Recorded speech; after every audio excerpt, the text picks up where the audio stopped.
जय हिंद प्रिय साथियों। जैसा कि आपको पता है 17 दिसंबर को एमपीपीएससी प्रीलिम्स का एग्ज़ाम है और अब हमारे पास सिर्फ 6 दिन शेष हैं। 6 दिन भी नहीं है, 5 दिन हमारे पास शेष हैं। 17 को तो पेपर है ना। तो उसके लिए ये वीडियो आया है जिसको आपको बड़े ध्यान से देखना है। पहले तो इस बुक के बारे में थोड़ी सी बात कर लेते हैं, उसके बाद फिर आगे बढ़ेंगे। तो ये परीक्षा धाम पब्लिकेशन की बुक है। प्रथम संस्करण है सूचना एवं संचार प्रौद्योगिकी का, और ये वस्तुनिष्ठ प्रश्नों के साथ है। ये जो इसका प्रथम संस्करण है, कब लॉन्च हुआ है पहले उसकी डेट देख लेते हैं। तो ये मार्च महीने में लॉन्च हुआ है। इसका मतलब है कि हमें इसमें करंट अफेयर्स को कुछ ही कम ही चीज़ें देखनी पड़ेंगी क्योंकि ये अपडेटेड होगा, है ना। तो आपको क्या करना है, करंट अफेयर्स की जो प्ले लिस्ट है उसमें जाना है, और परीक्षा धाम करंट अफेयर्स की जो बुक है वो पूरी कंप्लीट करा दी गई है, आप उसे देख सकते हैं। साथ ही मेगा मैराथन वीडियो भी, मैराथन वीडियो वाली प्लेलिस्ट में जाएंगे आप तो सारे मैराथन वीडियो वहाँ पर डले हुए हैं, उनको भी आप जाकर देख सकते हो। इसके इंडेक्स पर आते हैं, पाठ्यक्रम पर आते हैं। पहले तो हम एमपीपीएससी प्रीलिम्स का जो यूनिट 9 का सिलेबस है पहले उसको देख लेते हैं। एक बार सिलेबस पे बात कर लें, उसके बाद फिर वीडियो में आगे बढ़ेंगे तो चीज़ें आपको बहुत अच्छे से समझ में आएंगी। देखो, सूचना एवं संचार प्रौद्योगिकी यूनिट 9 है जो, उसमें एमपीपीएससी ने सिलेबस कुछ इस प्रकार दिया है कि पहला जो टॉपिक है वो इलेक्ट्रॉनिक सूचना एवं संचार प्रौद्योगिकी, और दूसरे बिंदु पर है रोबोटिक्स, आर्टिफिशियल इंटेलिजेंस एवं cyber security, e governance, internet तथा सोशल मीडिया नेटवर्क साइट्स, और ई कॉमर्स। कुछ इस प्रकार से यूनिट 9 का सिलेबस है। हम इसको किस प्रकार से कंप्लीट करने वाले हैं, तो अब हम इंडेक्स के माध्यम से आपको बता रहे हैं, तो आप ध्यान से देखते जाइएगा। जो पहला वीडियो है आपको वो सूचना एवं संचार प्रौद्योगिकी का मिलने वाला है। तो इस वीडियो में हम सूचना एवं संचार प्रौद्योगिकी कंप्लीट करेंगे, है ना। और इस वीडियो के बाद हो सकता है कि एक ही मैराथन में बाकी सारे टॉपिक कंप्लीट हो जाएं, क्योंकि ये थोड़ा बड़ा चैप्टर है तो इसको हमें पहले कंप्लीट करना होगा, और इससे बहुत सारे क्वेश्चन आते हैं क्योंकि इसमें कंप्यूटर से संबंधित सारा पोर्शन शामिल होता है सूचना एवं संचार प्रौद्योगिकी में। साथ ही कुछ अन्य पोर्शन भी इसमें शामिल होता है जिसको हम अभी विस्तार से देखेंगे इसी वीडियो में। इसके बाद आएगा हमारा मैराथन वीडियो, जिसमें लगभग ये सभी पोर्शन कंप्लीट हो जाएगा। तो चलिएगा वीडियो में आगे बढ़ते हैं और देखते हैं सूचना एवं संचार प्रौद्योगिकी को।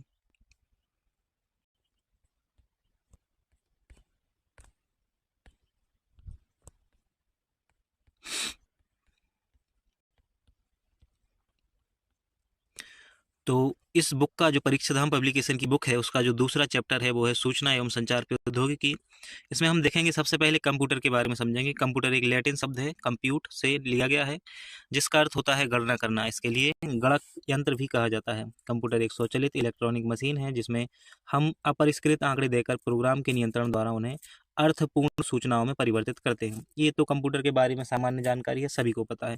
हाँ, जो महत्वपूर्ण रूप से याद रखना है आपको, कंप्यूटर का फुल फॉर्म याद होना चाहिए।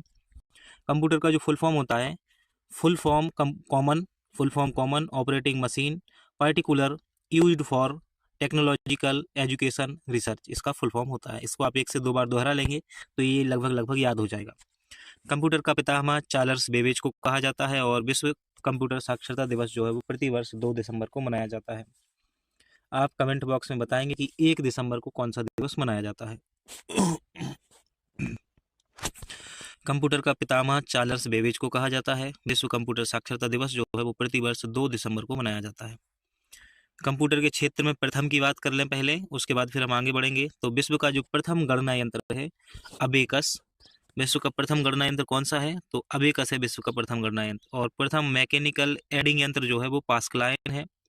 विश्व की प्रथम प्रोग्रामर जो है वो लेडी एडा अगस्ता है, लेडी एडा अगस्टा। विश्व का प्रथम जनरल पर्पस कंप्यूटर बनाया गया था एनालिटिकल इंजन, और विश्व का पहला प्रोग्रामिंग यंत्र बनाया गया था एनालिटिकल इंजन। विश्व का पहला पूर्ण स्वचालित विद्युत यंत्र गणना जो था वो मार्क 1 था। तो ये क्या है, पहला पूर्ण स्वचालित विद्युत गणना यंत्र है मार्क 1। पहला इलेक्ट्रॉनिक डिजिटल कंप्यूटर एबीसी है। तो आपसे प्रश्न पूछा जा सकता है कि पहला इलेक्ट्रॉनिक डिजिटल कंप्यूटर कौन सा है, इलेक्ट्रॉनिक डिजिटल कंप्यूटर, तो वो है एबीसी। इसका फुल फॉर्म क्या है, एटना सॉफ्ट बेरी कंप्यूटर है, एटना सॉफ्ट बेरी कंप्यूटर। विश्व का पहला पूर्ण इलेक्ट्रॉनिक डिजिटल कंप्यूटर, पूर्ण इस बार है ना, पूर्ण इलेक्ट्रॉनिक डिजिटल कंप्यूटर जो है वो है एनिएक। पूर्ण इलेक्ट्रॉनिक कंप्यूटर है एनिएक, और संग्रहित प्रोग्राम के आधार पर पहला कंप्यूटर एडवेक है। विश्व का प्रथम व्यापारिक कंप्यूटर बहुत ही महत्वपूर्ण है, यूनिबैक। कौन सा? यूनिबैक। विश्व का प्रथम व्यापारिक कंप्यूटर जो है वो यूनिबैक है। और विश्व का प्रथम व्यावसायिक माइक्रो कंप्यूटर है वो एप्पल का है, एप्पल 2। विश्व का प्रथम सुपर कंप्यूटर क्रेवन है। कौन सा है? तो विश्व का प्रथम सुपर कंप्यूटर जो है वो क्रेवन है। और विश्व का पहला पोर्टेबल कंप्यूटर जो है वो ओसबॉर्न 1 है, ओसबॉर्न 1 विश्व का पहला पोर्टेबल कंप्यूटर है। कुछ महत्वपूर्ण चीज़ों को देखेंगे तो फुल फॉर्म देखेंगे हम एनईएक का। एनईएक का फुल फॉर्म क्या होता है? Electronic numerical integrator and computer. EDVAC का full form electronic discrete variable automatic computer, EDVAC का फुल फॉर्म होता है। इडसेक का जो फुल फॉर्म है वो होता है electronic delay storage automatic calculation. वहीं यूनिवेक का फुल फॉर्म होता है यूनिवर्सल ऑटोमेटिक कंप्यूटर।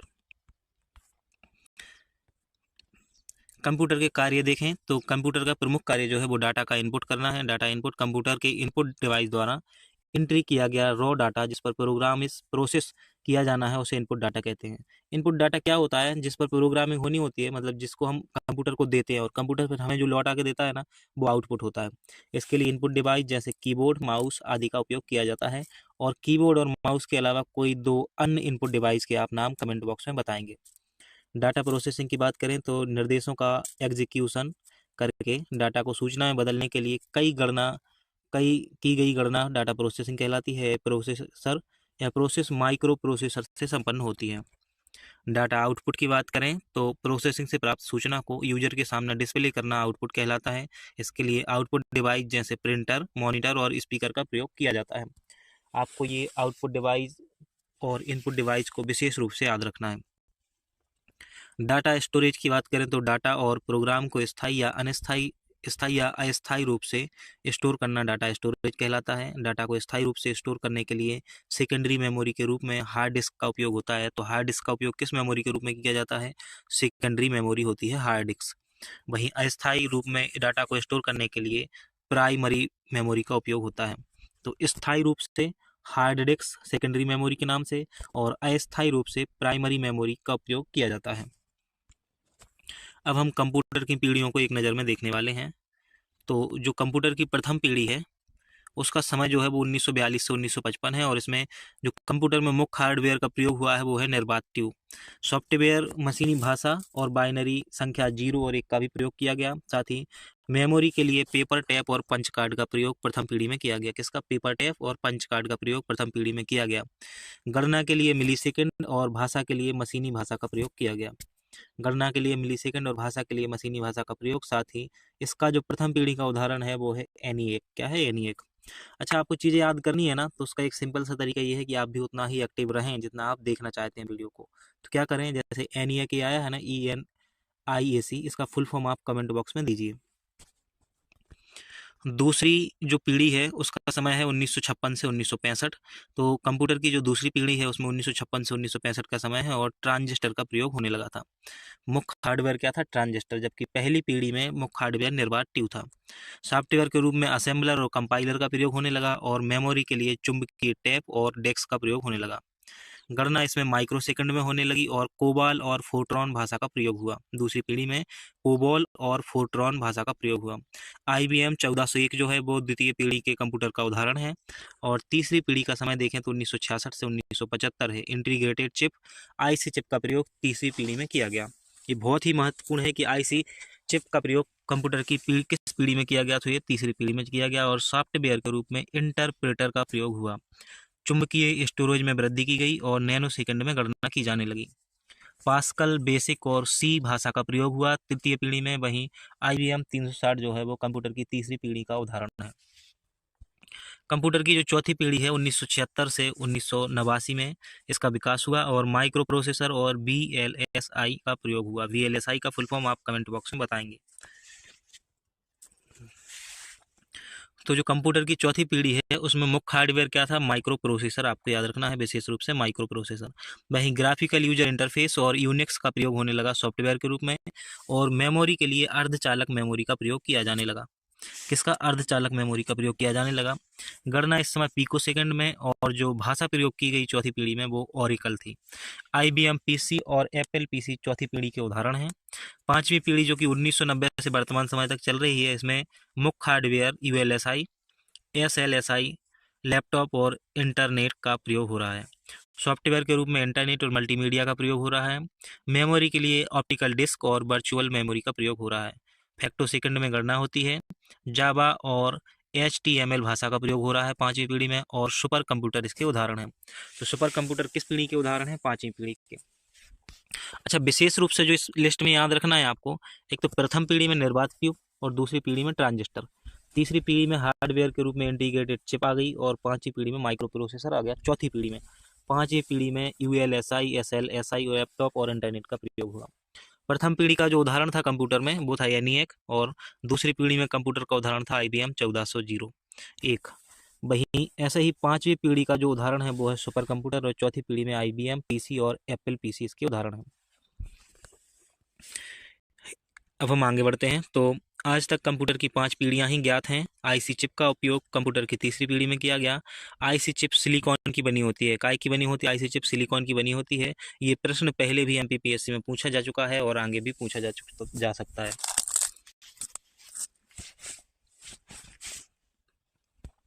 कंप्यूटर की 5वीं पीढ़ी में कंप्यूटर की गति को रैम का विकास हुआ। कंप्यूटर की गति में काय का विकास हुआ? तो कंप्यूटर की गति में रैम का विकास हो चुका था 5वीं पीढ़ी में। कंप्यूटर की 5वीं पीढ़ी में इंटरनेट, ईमेल तथा WWW वर्ल्ड वाइड वेब का विकास हुआ, और कंप्यूटर की 5वीं पीढ़ी में आर्टिफिशियल इंटेलिजेंस और रोबोटिक्स का प्रयोग होने लगा है। कंप्यूटर के भागों को अब हम समझेंगे। कंप्यूटर के भाग के रूप में हम सिस्टम यूनिट, इनपुट यूनिट और आउटपुट यूनिट को देखने वाले हैं। पहले सिस्टम यूनिट को देखेंगे। तो यह कंप्यूटर का मुख्य भाग होता है जिसे केंद्रीय इकाई कहा जाता है, और CPU कंप्यूटर का मस्तिष्क कहलाता है। क्या कहलाता है? कंप्यूटर का मस्तिष्क कहलाता है CPU। सिस्टम यूनिट एक बॉक्स होता है जिसमें CPU के अलावा कंप्यूटर की कई डिवाइस सर्किट लगे होते हैं, जो एक मुख्य मदर सर्किट मदरबोर्ड से जुड़े होते हैं। किससे जुड़े होते हैं? मदरबोर्ड से। CPU में क्या क्या होता है? तो कंट्रोल यूनिट होती है, अर्थमेटिक लॉजिक यूनिट होता है, और मेमोरी यूनिट होता है। इनको हम एक एक करके देखेंगे। तो सबसे पहले हम कंट्रोल यूनिट को देखेंगे। कंट्रोल यूनिट जो है कंप्यूटर की समस्त आंतरिक क्रियाओं का संचालन करती है। कंप्यूटर में कंट्रोल यूनिट जो है वो समस्त आंतरिक क्रियाओं का संचालन करती है। यह इनपुट आउटपुट क्रियाओं को नियंत्रित करती है। यह मेमोरी से प्रोग्राम पढ़ती है और उनकी व्याख्या करती है। यह ALU और मेमोरी को क्रिया संपन्न करने के लिए निर्देश देती है। कौन? Control unit. Arithmetic logic unit की बात करें तो इसका जो कार्य है ये एक ऐसा इलेक्ट्रॉनिक सर्किट होता है जो अंकगणितीय गणनाएं करने में सक्षम है। कैसी अंकगणितीय गणनाएं करने में सक्षम है? अंकगणितीय गणनाओं में जोड़, घटाना, गुणा, भाग शामिल है। ये जो डायग्राम है इसको देखेंगे आप तो कंट्रोल यूनिट CPU के अंदर होता है। Control unit, arithmetic logic unit और मेमोरी यूनिट। इनपुट को दिया जाता है और दूसरी साइड से आउटपुट प्राप्त होता है। मेमोरी यूनिट की बात करें तो कंप्यूटर में डाटा तथा निर्देशों को संग्रह करने की क्षमता होती है जो कंप्यूटर में मेमोरी कहलाती है। बिना मेमोरी के कंप्यूटर कार्य नहीं कर सकता। मेमोरी में एक प्रत्येक स्थान की एक पहचान संख्या होती है जिसे एड्रेस कहते हैं। मेमोरी एक अर्धचालक चिप है। कैसी है? मेमोरी अर्धचालक चिप है। इसकी चर्चा विस्तार से आगे अभी की जाएगी। यूनिट इनपुट डिवाइस की बात करें तो वह यूनिट जिसके द्वारा कमांड या इंस्ट्रक्शन को लिया जाता है इनपुट डिवाइस कहलाती है। उदाहरण के लिए keyboard, mouse, joystick, scanner, floppy disk, barcode reader आदि इसकी आगे विस्तृत चर्चा की जाएगी। इन सभी डिवाइसों को एक एक करके देखेंगे। आउटपुट यूनिट की बात करें तो आउटपुट यूनिट सिस्टम यूनिट की वह भाग है जिसके द्वारा लिए गए कमांड या इंस्ट्रक्शन को प्रोसेस करके रिजल्ट दर्शाया जाता है, जिसे आउटपुट डिवाइस कहते हैं। इसके जो प्रमुख उदाहरण हैं उनमें है मॉनिटर, प्रिंटर और प्लाटर। इनपुट आउटपुट पोर्ट की बात करें तो पेरिफेरल डिवाइसेस को कंप्यूटर में जोड़ने के लिए जिस माध्यम का उपयोग होता है उसे पोर्ट कहा जाता है। ये जो आप देख पा रहे हो इमेज, यही पोर्ट है। क्या है? पोर्ट है। इसमें क्या होता है? पेरिफेरल डिवाइस जो है ना उनको जोड़ने का ये माध्यम होता है।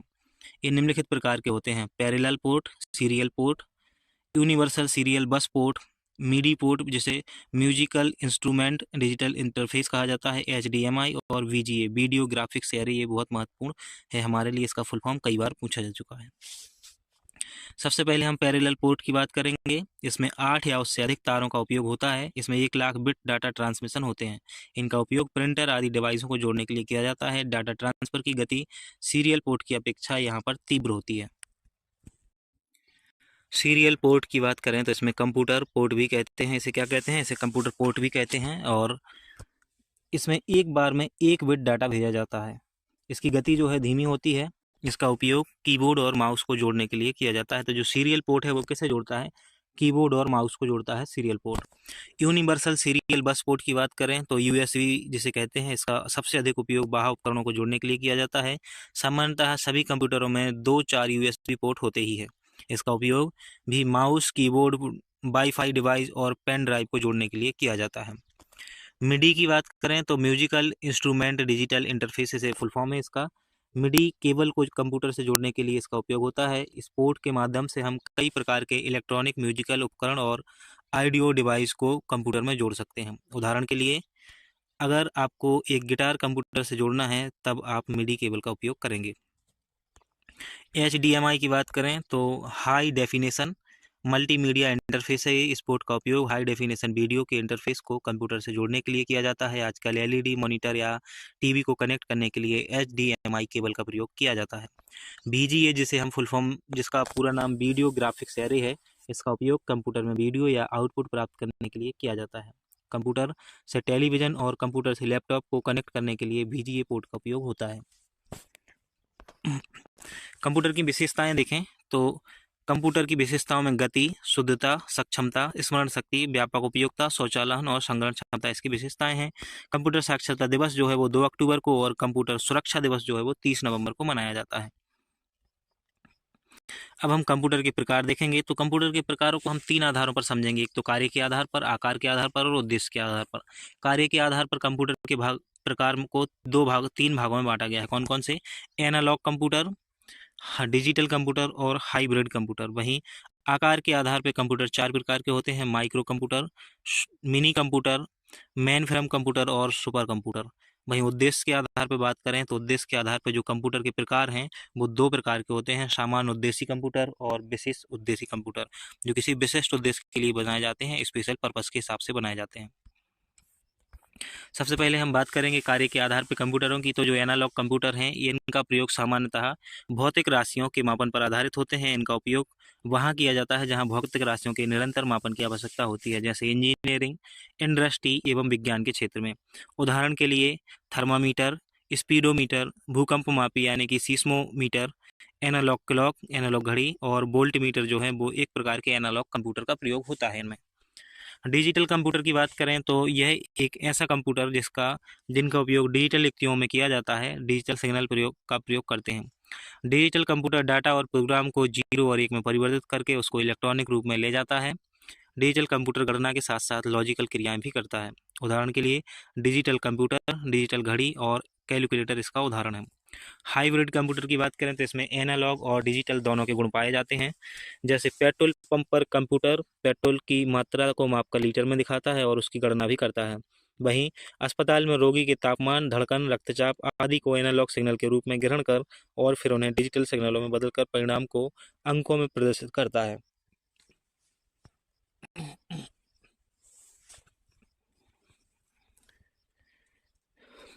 अब हम बात करते हैं कार्य के आधार के बाद अब हम बात करेंगे आकार के आधार पर। तो जो आकार के आधार पर माइक्रो कंप्यूटर होते हैं ना, ये आकार में छोटे एवं कम कीमत के होते हैं, सस्ते होते हैं। घरों, कार्यालयों, विद्यालयों आदि में लगे कंप्यूटर प्रायः माइक्रो कंप्यूटर होते हैं।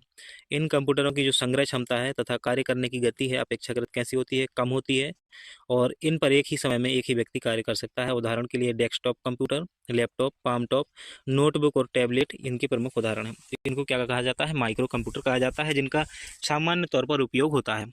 मिनी कंप्यूटर की बात करें तो ये मध्यम आकार के सामान्य उद्देश्य वाले कंप्यूटर होते हैं। इसे मिड रेंज कंप्यूटर भी कहा जाता है। ये माइक्रो कंप्यूटर की तुलना में अधिक कार्यशील, शक्तिशाली व अधिक कीमती होते हैं। इनकी संग्रह क्षमता जो है और कार्य करने की गति जो है वो थोड़ी सी अधिक होती है। इन पर एक समय में एक से अधिक व्यक्ति कार्य कर सकते हैं। उपयोग इनका बैंक, ऑफिस में उपयोग होने वाले कंप्यूटर को मिनी कंप्यूटर कहा जाता है। देखो इसकी विशेषता क्या है, ये जो माइक्रो कंप्यूटर है ना, उनसे तुलनात्मक रूप से थोड़े अच्छे होते हैं। मेन फ्रेम कंप्यूटर की बात करें तो ये आकार में बहुत बड़े होते हैं। इनकी क्षमता, संग्रह क्षमता एवं कार्य करने की गति भी बहुत अधिक होती है। इन कंप्यूटरों एवं पर एक समय में कई व्यक्ति कार्य कर सकते हैं। उपयोग रेलवे आरक्षण, बीमा कंपनियों, अनुसंधान संस्थान, एयरपोर्ट आदि पर उपयोग होने वाले कंप्यूटर मेन फ्रेम कंप्यूटर की श्रेणी में आते हैं। सुपर कंप्यूटर की बात करें तो ये आकार में सबसे बड़े कंप्यूटर होते हैं। इनकी संग्रह क्षमता एवं कार्य करने की गति सर्वाधिक होती है। अधिक जटिल एवं उच्च कोटि शुद्धता वाली गणनाएं सुपर कंप्यूटर से होती हैं। ये कंप्यूटर सबसे महंगे होते हैं। इन पर भी अनेक व्यक्ति एक साथ कार्य कर सकते हैं। सुपर कंप्यूटर की गति की गणना फ्लॉप्स, फ्लोटिंग ऑपरेशन पर सेकंड में होती है। किस में होती है? फ्लॉप्स में होती है। फ्लोटिंग ऑपरेशन पर सेकंड में इसकी गणना होती है यहाँ पर। उपयोग कहाँ होता है इनका सुपर कंप्यूटर का? तो वैज्ञानिक अनुसंधान, मौसम अनुसंधान, अंतरिक्ष अनुसंधान, रक्षा संगठन और नाभिकीय संयंत्रों के नियंत्रण, अनुवांशिकी, अभियांत्रिकी में उपयोग होता है। अब हम विश्व के टॉप 10 सुपर फास्ट कंप्यूटर जो हैं उनको देखेंगे। तो फ्रंटियर, विश्व का सबसे सुपर फास्ट कंप्यूटर फ्रंटियर, फिर फुगाकू, लूमी, लियोनार्डो, समिट, सीरा, सनबे, ताईहुलाइट, परलमटर, सेलिन और टियानी विश्व के टॉप 10 सुपर कंप्यूटर हैं। समाचार पन्नों से देखें तो परम गंगा और परम प्रवेगा सीडेक द्वारा 2022 में बनाया गया सुपर कंप्यूटर है। तो परम गंगा और जो परम प्रवेगा है ना, इसका निर्माण किसने किया है? सीडेक ने किया है। कब? 2022 में। उद्देश्य के आधार पर हम कंप्यूटर का विभाजन करें तो इसके जो उद्देश्य के आधार पर प्रकार हैं, पहला होता है सामान्य उद्देश्य कंप्यूटर। ऐसे कंप्यूटर जिनका उपयोग सामान्य उद्देश्यों जैसे दस्तावेज तैयार करना, डेटाबेस बनाना आदि के लिए किया जाता है। सामान्य उद्देश्य कंप्यूटर कहलाते हैं। उदाहरण के लिए डेस्कटॉप कंप्यूटर, लैपटॉप कंप्यूटर। उदाहरण के लिए डेस्कटॉप कंप्यूटर और लैपटॉप कंप्यूटर सामान्य उद्देश्य कंप्यूटर हैं। विशिष्ट उद्देश्य कंप्यूटर की बात करें तो ऐसे कंप्यूटर जिनका उपयोग विशिष्ट कार्यों जैसे अंतरिक्ष विज्ञान, मौसम विज्ञान, उपग्रह आदि के लिए किया जाता है, विशिष्ट उद्देश्य कंप्यूटर कहलाते हैं। इनमें main from computer, super computer और एम्बेडेड कंप्यूटर शामिल हैं। हम दोबारा से एक बार मोटा मोटा रिवीजन कर लेते हैं कि अभी तक हमने क्या क्या देखा है।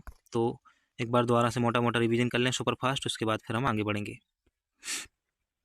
तो देखो, हमने कंप्यूटर के बारे में सबसे पहले देखा था कि कंप्यूटर का जो फुल फॉर्म है वो है common operating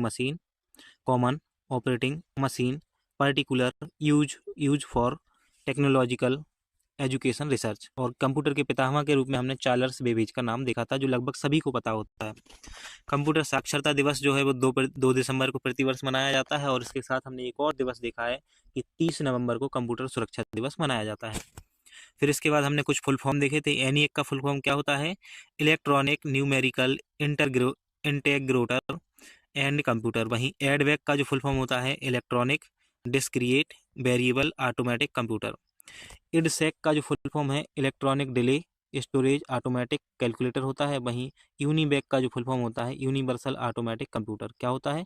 universal automatic computer. Computer के क्षेत्र में प्रथम की बात करें तो विश्व का प्रथम गणना यंत्र जो है अबेकस है।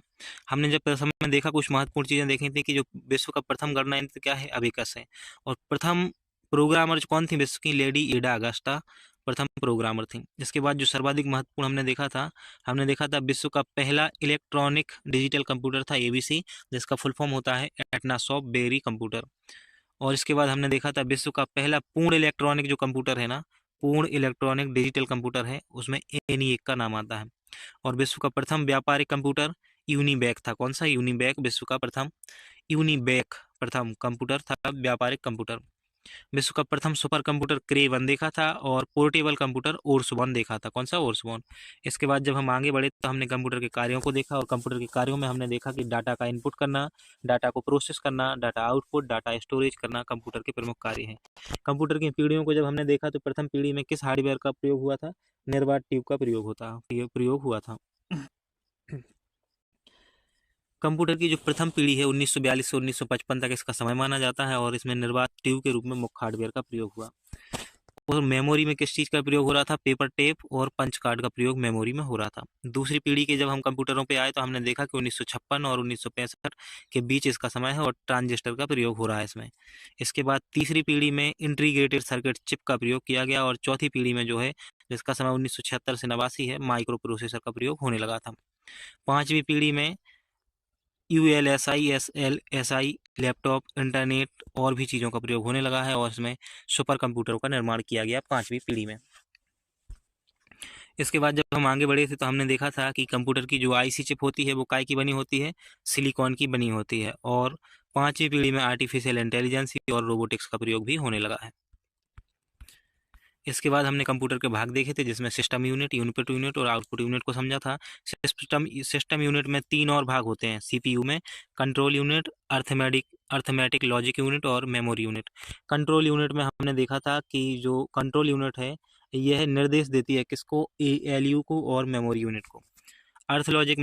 अर्थमेटिक लॉजिक यूनिट जो है ना, वो कैसे अंकगणितीय गणनाएं करती है, और जो मेमोरी यूनिट होती है वो डाटा का संग्रह करने का कार्य करती है।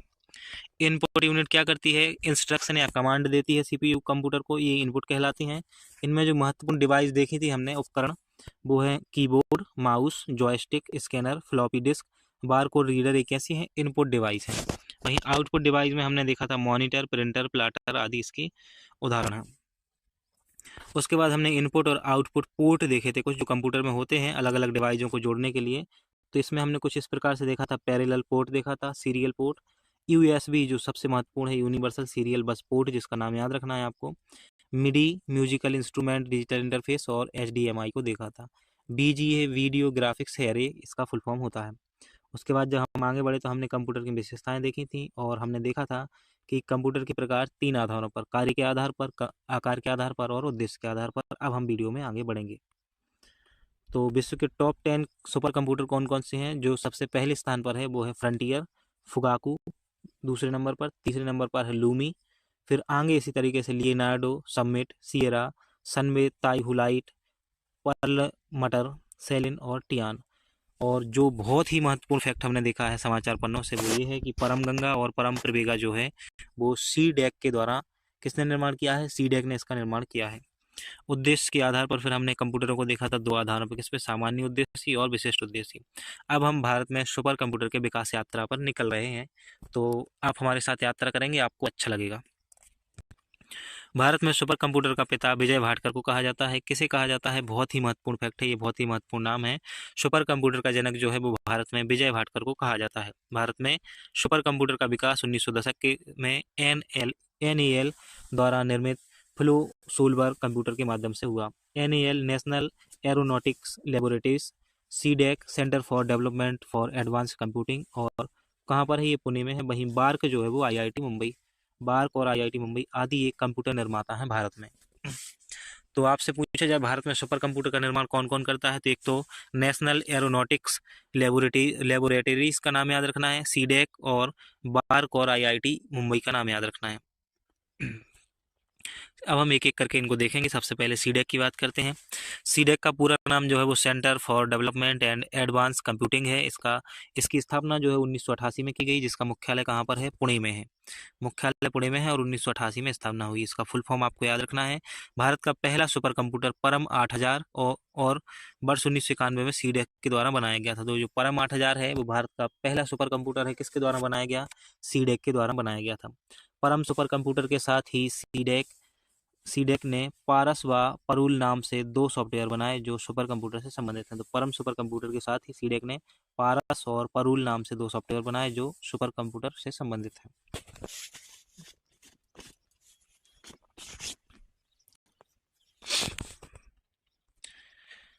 भारत के टॉप 10 सुपर कंप्यूटरों में देखें तो अभी तो हमने विश्व के देख लिए थे पहले, अब हम भारत के देख रहे हैं। तो भारत के टॉप 10 सुपर कंप्यूटरों में परम सिद्धि एआई, प्रत्यूष, क्रे XC40 प्रत्यूष, मेहर, आदित्य, कलर ब्लूज्म है ना, सहस्त्र, परम युवा द्वितीय, पदम, परम शिवाय, एका, अनुपम और पेस, ये भारत के टॉप 10 सुपर कंप्यूटर हैं। इसमें आपको परम सिद्धि एआई विशेष रूप से याद रखना है। मेहर, आदित्य और पदम ये बहुत ही महत्वपूर्ण नाम है। अनुपम भी आपको याद रख लेना है। कंप्यूटर की सीमाएं देखें तो एक तो कंप्यूटर खर्चीला है, दूसरा बुद्धिहीन है, वो अपनी बुद्धि नहीं लगाता। आप जो उसे इंस्ट्रक्शन देंगे ना उस हिसाब से वो काम करता है।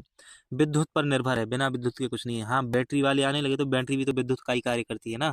वायरस का खतरा बना रहता है। अन्य महत्वपूर्ण तथ्य हैं जो कुछ इस प्रकार हैं। कंप्यूटर से जुड़े सभी भौतिक भाग जिन्हें हम देख सकते हैं वह छू सकते हैं, हार्डवेयर कहलाते हैं। क्या कहलाते हैं? हार्डवेयर कहलाते हैं। कंप्यूटर से कार्य करवाने के लिए उसे दिए जाने वाले निर्देशों को प्रोग्राम कहते हैं। कंप्यूटर के विकास क्रम को 5 पीढ़ियों में विभक्त किया गया है। यूजर भाषा को मशीनी भाषा में बदलने के लिए ट्रांसलेटर सॉफ्टवेयर की आवश्यकता होती है। कंप्यूटर भाषाओं को सामान्यतः 3 भागों में बांटा गया है, निम्न स्तरीय भाषा, असेंबली भाषा और उच्च स्तरीय भाषा। वहीं सॉफ्टवेयर मुख्यतः 2 प्रकार के होते हैं, एक तो होते हैं सिस्टम सॉफ्टवेयर और दूसरा होता है application software. Compiler, interpreter, assembler, operating system software के उदाहरण हैं। किसके उदाहरण हैं? तो ये सॉफ्टवेयर के उदाहरण हैं। सेमोर क्रे को विश्व में सुपर कंप्यूटर का जनक कहा जाता है। किसे कहा जाता है विश्व में सुपर कंप्यूटर का जनक? सेमोर क्रे को। विजय पांडुरंग भाटकर को भारत में सुपर कंप्यूटर का जनक माना जाता है और कंप्यूटर निर्माण में प्रसिद्धि के कारण बेंगलोर को भारत में सिलिकॉन वैली के नाम से जाना जाता है। किस नाम से? सिलिकॉन वैली के नाम से जाना जाता है। दोबारा से एक बार हम इसका रिवीजन कर लें, यह महत्वपूर्ण हो सकते हैं। उससे पहले ये हम थोड़ा सा एग्जाम हेल्प देख लेते हैं, अभी फिर दोबारा से रिवीजन करेंगे। 2022 में भारत में बने नए सुपर कंप्यूटर जो हैं और किसने बनाए हैं उस पर देखते हैं। तो जो परम शक्ति है ना, वो IIT खड़गपुर ने बनाया है। किसने बनाया है परम शक्ति? IIT खड़गपुर ने। और जो परम गंगा है वो IIT रुड़की ने बनाया है। किसने बनाया है? IIT रुड़की ने। परम अनंत IIT गांधीनगर और परम कामरूप जो है वो IIT गुवाहाटी ने बनाया है। तो आपको ये परम श्रेणी के हैं, परम शक्ति IIT खड़गपुर, परम कामरूप IIT गुवाहाटी, परम गंगा IIT रुड़की और परम अनंत IIT गांधीनगर। कंप्यूटर से जुड़े जो भाग होते हैं जिनको हम देख पाते हैं और छू पाते हैं वो हार्डवेयर कहलाते हैं, है ना। और कंप्यूटर की 5 पीढ़ियां अभी तक व्यक्त की गई हैं। यूजर भाषा को मशीनी भाषा में बदलने के लिए किसका प्रयोग होता है? ट्रांसलेटर का प्रयोग होता है। और कंप्यूटर भाषाओं को 3 भागों में बांटा गया है, एक तो निम्न स्तरीय, दूसरा असेंबली और तीसरा उच्च स्तरीय। ऐसा लगा के देख के मत आ जाना कि निम्न स्तरीय है तो मध्य स्तरीय भी होगा बीच में, या मिडिल स्तरीय, ऐसा नहीं है। असेंबली है, कौन सी? असेंबली भाषा है, उच्च स्तरीय है और निम्न स्तरीय है। सॉफ्टवेयर 2 प्रकार के होते हैं, एक तो सिस्टम सॉफ्टवेयर होता है, दूसरा होता है application software. Compiler, interpreter, assembler, operator, ये सब किसके उदाहरण है? सिस्टम सॉफ्टवेयर के उदाहरण हैं। किसके उदाहरण है? सिस्टम सॉफ्टवेयर के। सेमोर क्रे जो है उनको विश्व में सुपर कंप्यूटर का जनक कहा जाता है। और जो विजय पांडुरंग भाटकर है ना, उनको भारत में कहा जाता है। भारत की जो बेंगलोर की सिलिकॉन वैली है, इसको कंप्यूटर के निर्माण के कारण कहा जाता है। सिलिकॉन वैली है ना बेंगलोर को। कंप्यूटर के उपयोग आप अच्छे से जानते हो तो इसको हम स्किप कर रहे हैं। आम चीजें हैं बिल्कुल, क्या याद करना कंप्यूटर के उपयोग को। कंप्यूटर इनपुट डिवाइस को अब हम विस्तार से देखने वाले हैं और सभी चीज़ों को एक एक करके देखेंगे। कंप्यूटर इनपुट डिवाइस को, फिर आउटपुट डिवाइस को देखेंगे। इस प्रकार से कंप्यूटर का सारा विकास हम देखने वाले हैं। कंप्यूटर इनपुट डिवाइस देखें तो कंप्यूटर में जिन डिवाइस की सहायता से कमांड या इंस्ट्रक्शन दिया जाता है ना, ये हम पहले ही देख चुके हैं कि उन्हें इनपुट डिवाइस कहते हैं। हमें इसमें जो विशेष रूप से याद रखना है उस पर आते हैं सीधे, क्योंकि अपने पास समय बहुत कम है और कंटेंट बहुत सारा कंप्लीट करना है, सारा रिवीजन करना है। ये रिवीजन के ही पर्पज से है। तो देखो, जो चीज़ें परीक्षा में नहीं आनी है ना, उन पर हमें समय खराब नहीं करना है। इनपुट डिवाइस का जो वर्गीकरण है 2 आधार पर होता है, एक तो मैनुअल डाटा एंट्री डिवाइस और direct data entry device. Manual data में क्या होता है, कोई व्यक्ति ऐसा होता है जो इंस्ट्रक्शन देता है उसमें, जैसे keyboard, mouse, joystick, light pen, track ball और टच स्क्रीन। वहीं डायरेक्ट डाटा एंट्री डिवाइस वो होती हैं जिनका हम डिवाइस का प्रयोग करते हैं और सीधे डाटा इनपुट हो जाता है, जैसे scanner, barcode reader, OCR, OMR, biometric और माइक्रोफोन। एक ऐसी इनपुट डिवाइस हैं, डायरेक्ट डाटा एंट्री डिवाइस हैं। कीबोर्ड की बात करें तो सर्वाधिक प्रयुक्त होता है कीबोर्ड कंप्यूटर में, है ना। इसमें की जो संख्या है जो आपको याद रखना है उस पर आओ, तो इसमें की जो संख्या है 101 से 108 होती है। सामान्यतः कीबोर्ड में 104 बटन होते हैं और मल्टीमीडिया कीबोर्ड में 108 बटन होते हैं। कीबोर्ड का आविष्कार जो है वो क्रिस्टोफर लेथम सोलेज को आपको याद रखना है। क्रिस्टोफर लेथम सोलेज जो हैं, इन्होंने कीबोर्ड का आविष्कार किया। कीबोर्ड कितने प्रकार के होते हैं? 3 प्रकार के होते हैं, on screen keyboard, virtual keyboard और wireless keyboard. On screen keyboard, virtual keyboard और वायरलेस कीबोर्ड। कीबोर्ड की प्रमुख की देखें तो अल्फ़ाबेट की। कंप्यूटर के कीबोर्ड में अंग्रेजी वर्णमाला के सभी 26 अक्षरों के लिए की अलग अलग की होती है, इसे अल्फ़ाबेट की बोलते हैं। न्यूमेरिक की, ये कुंजियाँ कीबोर्ड के ऊपरी भाग और दाएं भाग में होती हैं। 0 से 9 तक जो अंक होते हैं ना, वो न्यूमेरिक की कहलाती हैं। फंक्शन की होती हैं जिसमें F1 F2 लिखा होता है ना, वो फंक्शन की कहलाती हैं। साथ ही मॉडिफायर की जो होती है ना, उनमें अल्टर, कंट्रोल और शिफ्ट शामिल है। कुंजी को मॉडिफायर की के नाम से जाना जाता है। इन की का उपयोग किसी न किसी की के अन्य की के साथ होता है। Control plus alt plus delete key के साथ दबाने पर कंप्यूटर में चल रहे प्रोग्राम बंद हो जाते हैं तथा कंप्यूटर फिर से शुरू होने वाली अवस्था में पहुंच जाता है। ऐसा अक्सर तब किया जाता है जब कंप्यूटर हैंग हो जाता है। कौन सी कंट्रोल की का? कंट्रोल के साथ अल्ट दबाओ और अल्ट के साथ डिलीट को दबा के एंटर कर दिया जाता है, तो ऐसा हो जाता है। टॉगल की बात करें तो कुछ बटन एक बार दबाने पर ऑन और दोबारा दबाने पर ऑफ हो जाते हैं, उन्हें ही टॉगल की कहते हैं। जैसे कंप्यूटर में क्या होता है, कुछ बटन ऐसे होते हैं जैसे न्यूमेरिक की है ना, तो नम लॉक है, इस स्क्रॉल लॉक है, कैप्स लॉक है। इनको लॉक करके ऑन ऑफ करने के लिए इनका प्रयोग होता है। जो बटन कंप्यूटर के कीबोर्ड में ऑन ऑफ होते हैं ना, उनको टॉगल की कहा जाता है। सीधी सी बात इतनी सी है। माउस, तो माउस एक ग्राफिकल यूजर इंटरफेस है।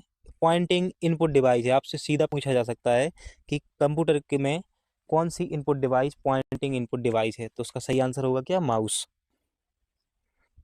माउस उसका सही आंसर होगा।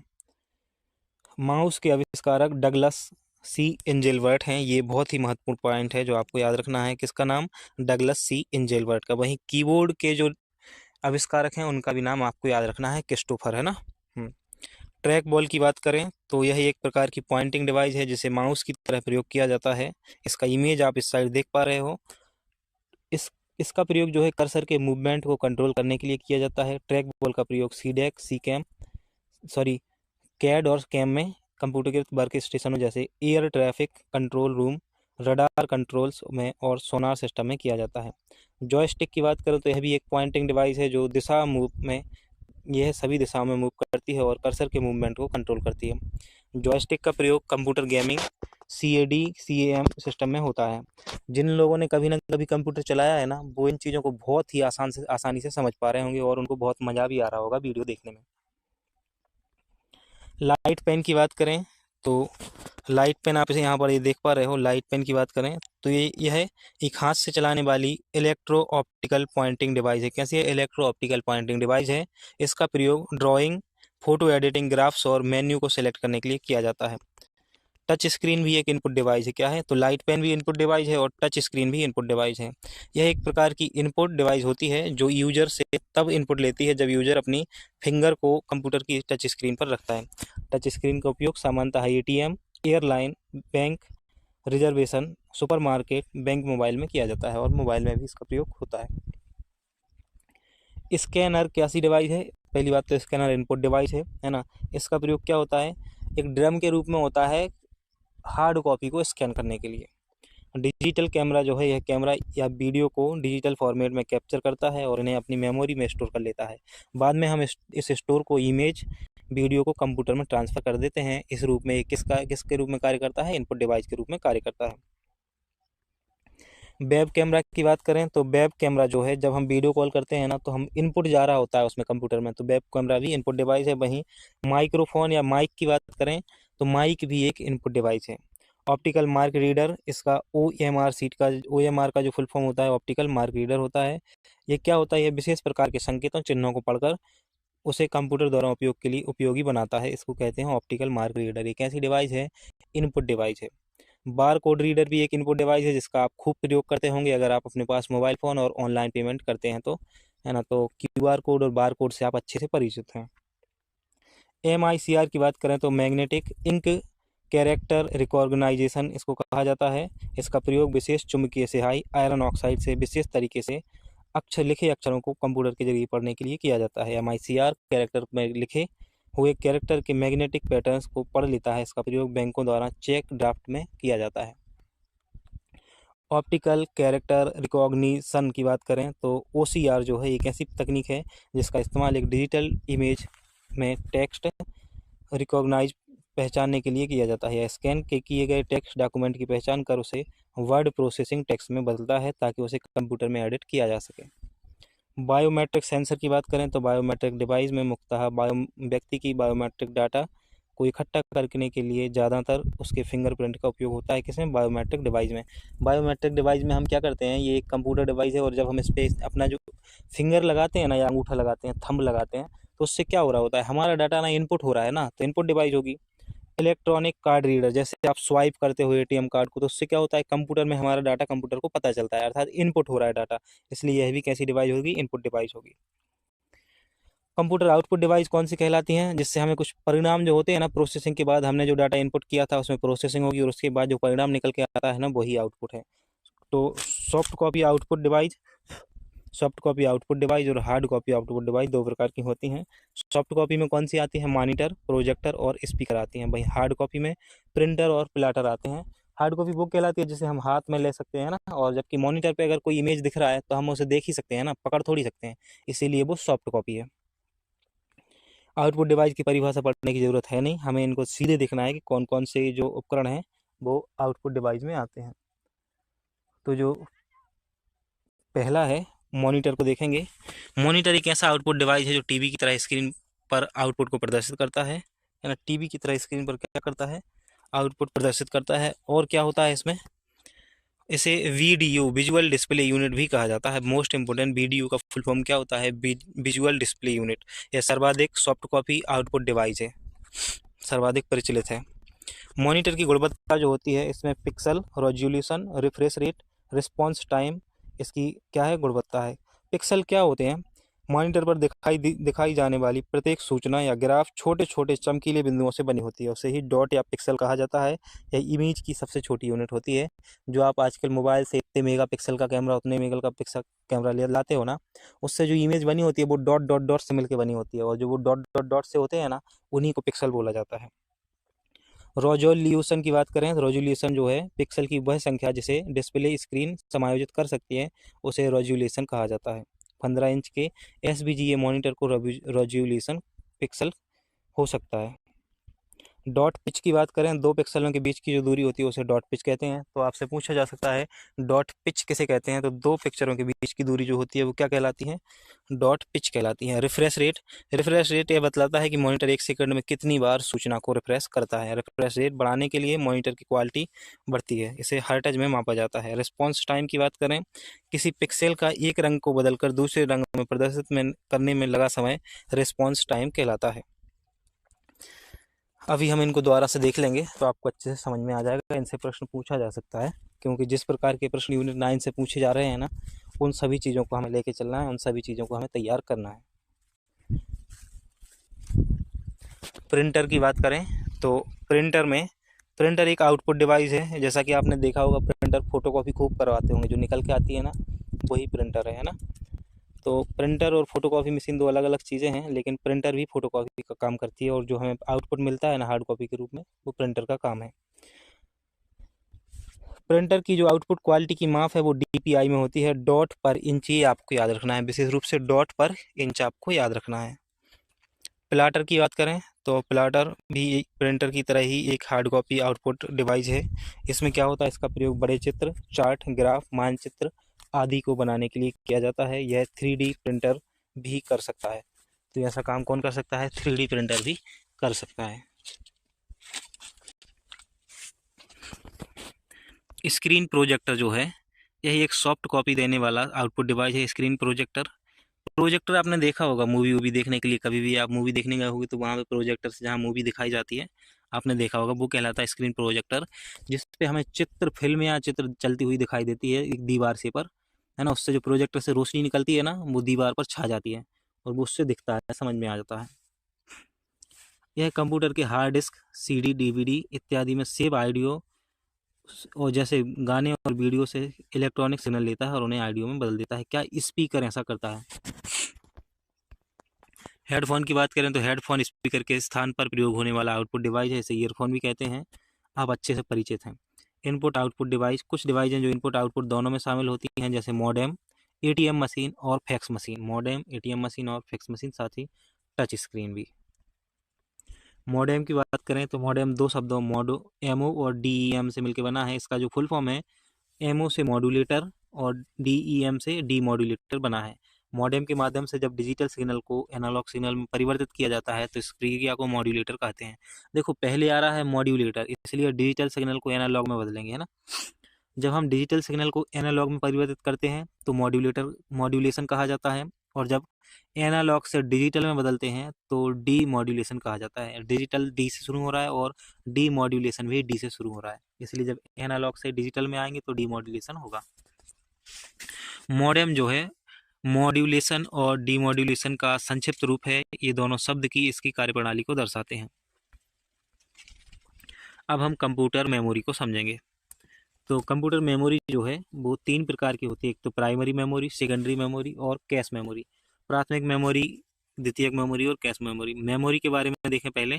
कंप्यूटर में वह स्थान जहां डाटा, सूचना, प्रोग्राम आदि को स्थायी और अस्थायी के समय के लिए स्टोर किया जाता है उसे मेमोरी कहते हैं। कंप्यूटर मेमोरी मनुष्य के मस्तिष्क की तरह कार्य करती है। जब मेमोरी डाटा को कुछ समय के लिए स्टोर करती है तो उसे अस्थायी मेमोरी कहा जाता है, जैसे रैम।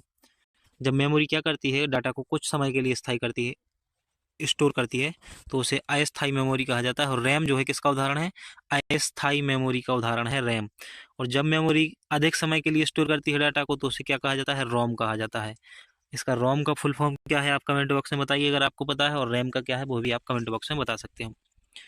मेमोरी को हम सामान्यतः 3 भागों में विभाजित करते हैं, प्राइमरी, आंतरिक या अर्धचालक या मुख्य मेमोरी, द्वितीयक में या बाह्य या सहायक मेमोरी, और कैश मेमोरी। ये मेमोरी के 3 प्रकार होते हैं, आपको ऐसे याद रखना है, प्राइमरी, सेकेंडरी और कैश मेमोरी। प्राथमिक मेमोरी में देखें हम तो कंप्यूटर का ऑपरेटिंग सिस्टम अपने काम को करने के लिए सर्वप्रथम जिस मेमोरी का उपयोग करता है उसको प्राथमिक मेमोरी कहा जाता है। इसमें मुख्यतः इंटरनल मेमोरी या सेमीकंडक्टर मेमोरी शामिल होती है। इस मेमोरी को सीपीयू डायरेक्ट एक्सेस करता है। कोई भी कंप्यूटर प्राथमिक मेमोरी के बिना कार्य नहीं कर सकता। प्राथमिक मेमोरी को 2 भागों में बांटा जा सकता है, रैम और रोम। प्राइमरी मेमोरी के 2 भाग हैं, एक तो वोलेटाइल रैम जिसमें एस रैम और डी रैम आती है, वहीं नॉन वोलेटाइल में रोम, पी रोम, ईपी रोम, ईईपी रोम ऐसे भाग हैं अलग अलग। रैम की बात करें तो उसका फुल फॉर्म होता है रैंडम एक्सेस मेमोरी। क्या होता है रैम का full form, random access memory. Computer चलाने के लिए किए जाने वाले सभी कार्य प्रोसेस करने वाली प्राथमिक मेमोरी रैम कहलाती है। क्या कहलाती है, रैम कहलाती है। रैम एक अस्थायी मेमोरी है। पहली बार रैम को इंटेल कंपनी द्वारा बनाया गया था। तो रैम कैसी है, अस्थायी मेमोरी है। यह याद रखना है आपको कि रैम एक अस्थायी मेमोरी है। रैम में रीड राइट दोनों ऑप्शन होते हैं। इसमें डाटा पढ़ने के साथ साथ लिख भी सकते हो। बिजली चले जाने पर, कंप्यूटर के अचानक बंद हो जाने पर रैम में लिखा हुआ डाटा नष्ट हो जाता है, इसलिए इसे अस्थायी मेमोरी कहा जाता है। क्या होता है, जिस चीज़ पर अभी आप कर रहे होंगे ना कंप्यूटर पर, अगर अचानक से लाइट बंद हो जाती है या मेमोरी वो जो कंप्यूटर का कनेक्शन है वो कट हो जाता है, तो जो रैम में डाटा है ना वो हट जाएगा पूरा, और जो रोम में रहेगा ना वो बचा रहेगा। इसीलिए रैम को ना अस्थायी मेमोरी कहा जाता है। रैम को 2 भागों में बांटा गया है, एस रैम और डी रैम। जो एस रैम है इसका पूरा नाम है स्टैटिक रैंडम एक्सेस मेमोरी। इसके नाम से आपको समझ में आएगा, इसके स्टैटिक इसलिए कहा जाता है क्योंकि यह जल्दी रिफ्रेश नहीं होती है। शेयर मार्केट और एयर ट्रैफिक कंट्रोल करने वाला कंप्यूटर्स में इसका उपयोग होता है, किसका, एस रैम का। और डी रैम, इसका पूरा नाम डायनामिक रैंडम एक्सेस मेमोरी है। इसे डायनामिक इसलिए कहा जाता है क्योंकि इसे बार बार रिफ्रेश की आवश्यकता होती है। इसका पूरा नाम है डायनामिक रैंडम एक्सेस मेमोरी। इसे बार बार रिफ्रेश करने की आवश्यकता होती है, इसलिए इसे डायनामिक कहा जाता है। पर्सनल कंप्यूटर, लैपटॉप, टैबलेट आदि में इसका उपयोग होता है।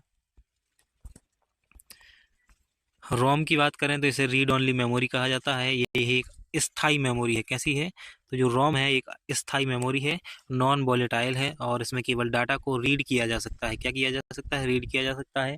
रीड ओनली मेमोरी में डाटा को लिखा नहीं जा सकता। बिजली चले जाने पर या कंप्यूटर के अचानक बंद हो जाने पर रोम में लिखा हुआ डाटा नष्ट नहीं होता है, इसलिए इसे स्थायी मेमोरी कहा जाता है। इसके भी 3 भाग होते हैं। इन तीनों भागों में इनको देखेंगे अलग अलग एक एक करके। तो पी रोम जो होता है प्रोग्रामेबल रीड ओनली मेमोरी कहा जाता है। इसे इसमें एक बार डाटा लिखा जा सकता है, लेकिन इसे मिटाया नहीं जा सकता। इसमें डाटा लिखा तो जाता है एक बार, लेकिन मिटाया नहीं जा सकता प्रोग्रामेबल रीड ओनली मेमोरी में। यह वीडियो गेम, टॉयस, मेडिकल उपकरण, CRT मॉनिटर आदि में उपयोग किया जाता है। वहीं ईपी रोम की बात करें तो erasable programmable read only memory कहा जाता है। इसे erasable programmable read only memory, इसमें लिखे हुए डाटा को अल्ट्रा वायलेट किरणों की सहायता से मिटाया जा सकता है। ईपी रोम में लिखे हुए डाटा को मिटाने के लिए किन किरणों की सहायता लेनी होती है, अल्ट्रा वायलेट किरणों की। इसका उपयोग जो है वो टीवी में, ट्यूनर कार्ड में किया जाता है। किसमें किया जाता है, टीवी में और ट्यूनर कार्ड में इसका प्रयोग किया जाता है। ईईपी रोम की बात करें तो electrical erasable programmable read only memory इसका फुल फॉर्म है। इसका जो उपयोग है वो डिजिटल कैमरा में, MP3 प्लेयर और मेमोरी कार्ड में किया जाता है। अब हम बात करेंगे सेकेंडरी मेमोरी की। द्वितीयक मेमोरी की बात करें तो वह मेमोरी जिसे CPU डायरेक्ट एक्सेस नहीं कर सकता, द्वितीयक मेमोरी कहा जाता है। क्या कहलाता है, वह मेमोरी जिसे CPU जो है वो डायरेक्ट एक्सेस नहीं कर सकता, उसे द्वितीयक मेमोरी कहा जाता है। इसे सहायक मेमोरी एक्सटर्नल मेमोरी और बैकअप मेमोरी के नाम से भी जाना जाता है। इसका उपयोग डाटा को अधिक मात्रा में स्टोर करने के लिए किया जाता है। यह मेमोरी कंप्यूटर का भाग नहीं है, इसे जब प्रयोग में लाना होता है तो अलग से जोड़ना होता है। उदाहरण के लिए हार्ड डिस्क, CD, DVD इसका उदाहरण है। द्वितीय मेमोरी की बात करें तो द्वितीयक मेमोरी के प्रकार की बात करें तो क्रमानुसार मेमोरी है ना, सिक्वेंशियल एक्सेस मेमोरी और डायरेक्ट एक्सेस मेमोरी होती है द्वितीयक मेमोरी में। क्रमानुसार मेमोरी को पहले देखेंगे हम। तो इस प्रकार की मेमोरी में डाटा उसी क्रम में एक्सेस किया जाता है जिस क्रम में डाटा को स्टोर किया गया है। वहीं पहले इसका उपयोग वीडियो प्लेयर, टेप कैसेट आदि में किया जाता था। उदाहरण के लिए मैग्नेटिक टेप इसका उदाहरण है। मैग्नेटिक टेप क्या होती है? मैग्नेटिक टेप सबसे पहले बनने वाली मैग्नेटिक मेमोरी है। इसमें पॉलीएस्टर फीता के साथ एक आयरन ऑक्साइड का लेपन किया जाता है। इसका उपयोग डिजिटल और एनालॉग डाटा को स्टोर करने में किया जाता है। डायरेक्ट एक्सेस मेमोरी जो है, अब हम डायरेक्ट एक्सेस मेमोरी की बात करें तो इस प्रकार की मेमोरी में डाटा किसी भी क्रम में एक्सेस एवं स्टोर किया जा सकता है। इसमें hard disk, floppy disk, DVD, pen drive आदि शामिल हैं। प्रमुख डायरेक्ट एक्सेस मेमोरी का वर्णन देखें हम तो सबसे पहले हार्ड डिस्क को समझेंगे। CPU के अंदर डाटा स्टोर करने वाली प्रमुख डिवाइस है। कंप्यूटर में सामान्यतः C ड्राइव के नाम से इसे जाना जाता है। सबसे पहला हार्ड डिस्क IBM कंपनी ने, जिसकी क्षमता 5 MB थी, बनाया था। वर्तमान में इसकी स्टोरेज क्षमता जो है वो 22 टेराबाइट तक पहुंच गई है और हार्ड डिस्क की जो स्पीड है RPM रिवोल्यूशन पर मिनट है। कितनी है? रिवोल्यूशन पर मिनट है। मार्केट में हार्ड डिस्क का निर्माण करने वाली प्रमुख कंपनियों में वेस्टर्न डिजिटल, सीगेट टेक्नोलॉजी और तोशिबा EMC कॉरपोरेशन और क्वांटम तथा हिताची प्रमुख कंपनियां हैं जो मार्केट में हार्ड डिस्क का निर्माण करती हैं। कौन कौन सी? Western Digital, Seagate technology, Toshiba, EMC corporation और क्वांटम तथा हिताची कंपनी ऐसी हैं जो हार्ड डिस्क का निर्माण करती हैं। फ्लॉपी डिस्क की बात करें तो यह माइलर प्लास्टिक से बनी एक वृत्ताकार डिस्क होती है जो दोनों तरफ मैग्नेटिक पदार्थ का लेपन किया जाता है। इसका प्रयोग कम डाटा या छोटे प्रोग्राम को स्टोर करने के लिए होता है। और वहीं इसकी बात करें तो वर्तमान में इसका स्थान पेन ड्राइव ने ले लिया है। ऑप्टिकल डिस्क की बात करें तो उसमें जो पहला है ऑप्टिकल डिस्क में वो है CD। क्या है? CD ऑप्टिकल डिस्क है एक प्रकार से, और इसका पूरा नाम है कॉम्पैक्ट डिस्क, जो विशेष रूप से आपको याद रखना है। इसमें डाटा लिखने के लिए लेजर तकनीक का प्रयोग होता है। किसका प्रयोग होता है? CD में लेजर तकनीक का प्रयोग होता है डाटा लिखने के लिए। DVD की बात करें तो इसका पूरा नाम जो है डिजिटल वर्सेटाइल डिस्क, जिसे कहते हैं DVD को डिजिटल वर्सेटाइल डिस्क या डिजिटल वीडियो डिस्क भी कहा जाता है। CD से क्षमता अधिक होती है, लगभग 17 GB इसकी क्षमता होती है। यह मेमोरी CD डिस्क की भांति होती है, लेकिन इसकी डाटा स्टोरेज क्षमता इससे ज़्यादा होती है। इसमें डाटा पढ़ने के लिए लाल रंग के लेजर बीम का प्रयोग होता है।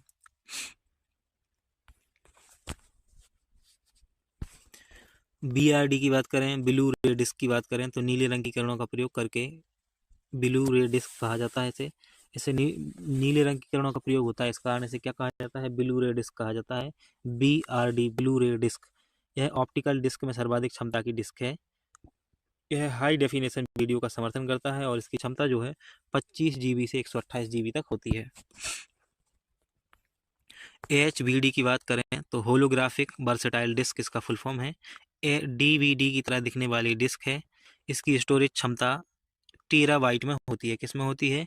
तो HVD जो होती है ना, उसकी स्टोरेज क्षमता टेराबाइट में होती है। बहुत ही महत्वपूर्ण फैक्ट है। प्रमुख स्टोरेज डिवाइस घटते क्रम में इस प्रकार हैं कुछ। तो सबसे ज़्यादा हार्ड डिस्क में स्टोर हो सकता है, फिर उसके बाद HVD में, फिर BD में, फिर DVD और फिर CD और फिर फ्लॉपी डिस्क में। फ्लैश मेमोरी के प्रकार देखें तो flash type of flash memory में पेन ड्राइव आती है।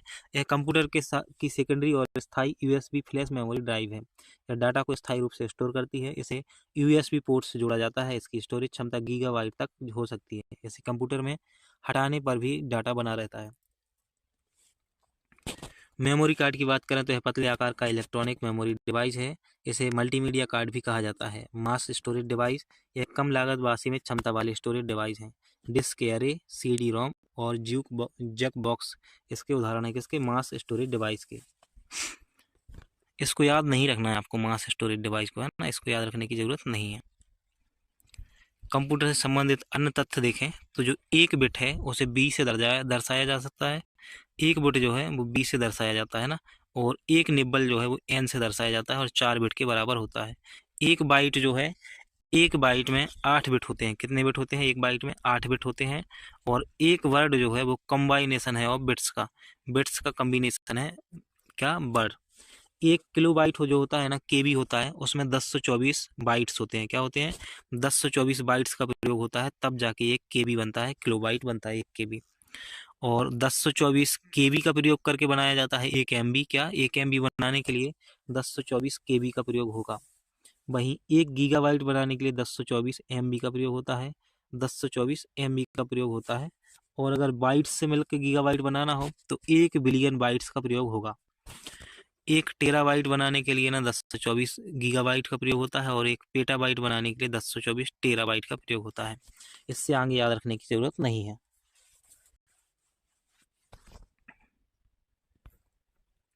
रजिस्टर की बात करें तो यह कंप्यूटर की सबसे तीव्र मेमोरी होती है। यह सीपीयू से जुड़ी रहती है तथा तीव्र गति से सूचनाओं का आदान प्रदान करती है। कार्य के आधार पर इन्हें कई भागों में बांटा जा सकता है, जैसे memory address register, input output register. यह मुख्य मेमोरी का हिस्सा नहीं होती है। यह 16, 32 और 64 बिट में पाए जाते हैं।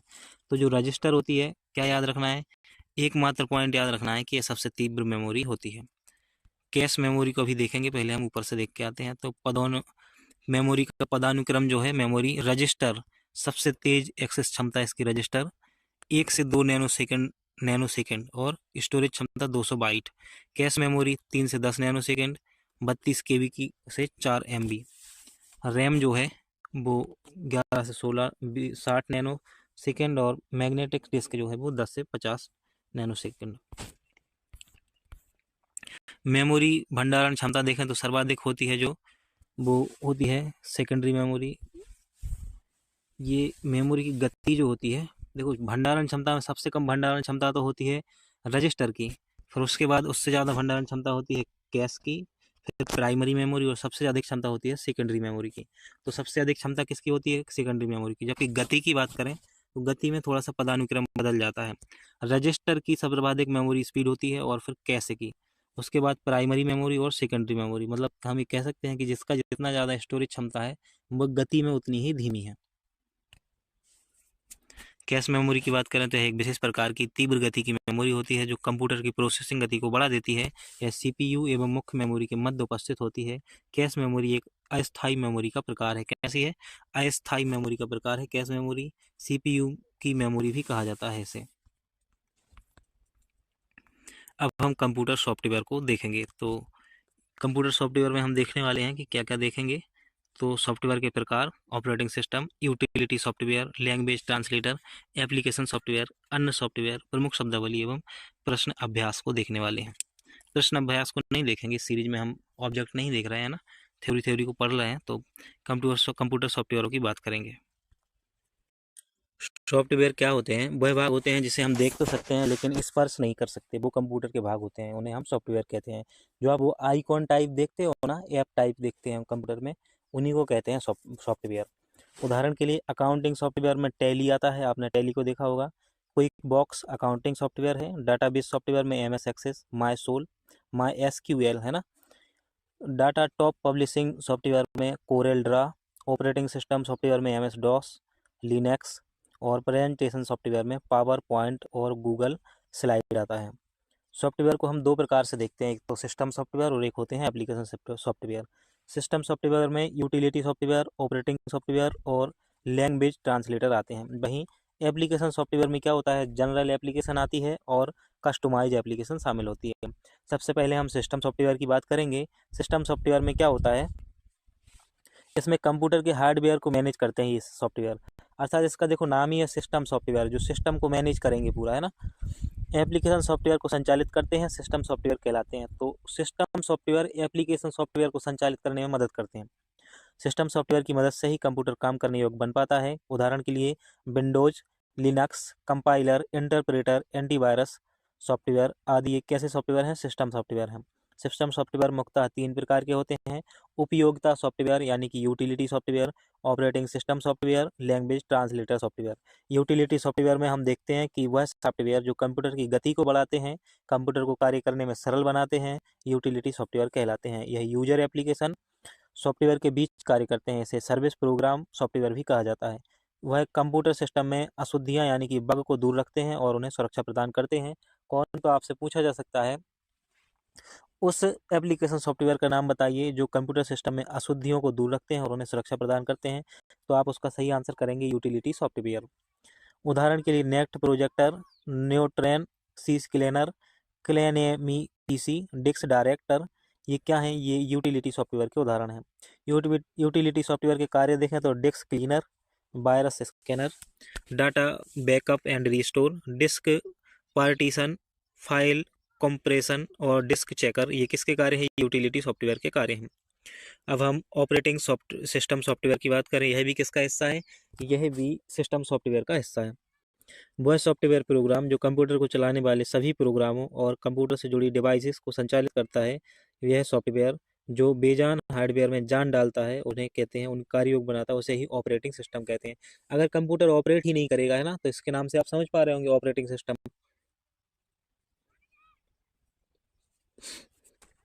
उदाहरण क्या है इसके? तो प्रमुख कंप्यूटर ऑपरेटिंग सिस्टम में उदाहरण देखें तो MS DOS, Linux, Unix, Windows, Mac और यूबंटू प्रमुख कंप्यूटर ऑपरेटिंग सिस्टम के उदाहरण हैं। वहीं मोबाइल ऑपरेटिंग सिस्टम देखें तो Android, Symbian, iOS, Windows, BlackBerry और बाडा जो है वो प्रमुख मोबाइल ऑपरेटिंग सिस्टम है। मोबाइल को ऑपरेट करने के लिए भी तो कोई सिस्टम चाहिए ना, तो मोबाइल ऑपरेटिंग सॉफ्टवेयर जो है वो Android, Symbian, iOS, Windows, BlackBerry और बाडा।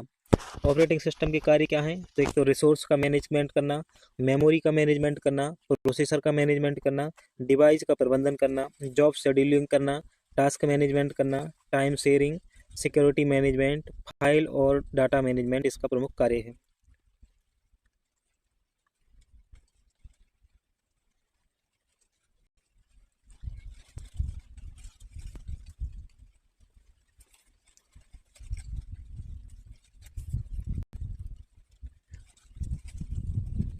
लैंग्वेज ट्रांसलेटर सॉफ्टवेयर देखें तो जो लैंग्वेज ट्रांसलेटर सॉफ्टवेयर होते हैं यह भी कैसे हैं? एप्लीकेशन सॉफ्टवेयर हैं, पहली बात।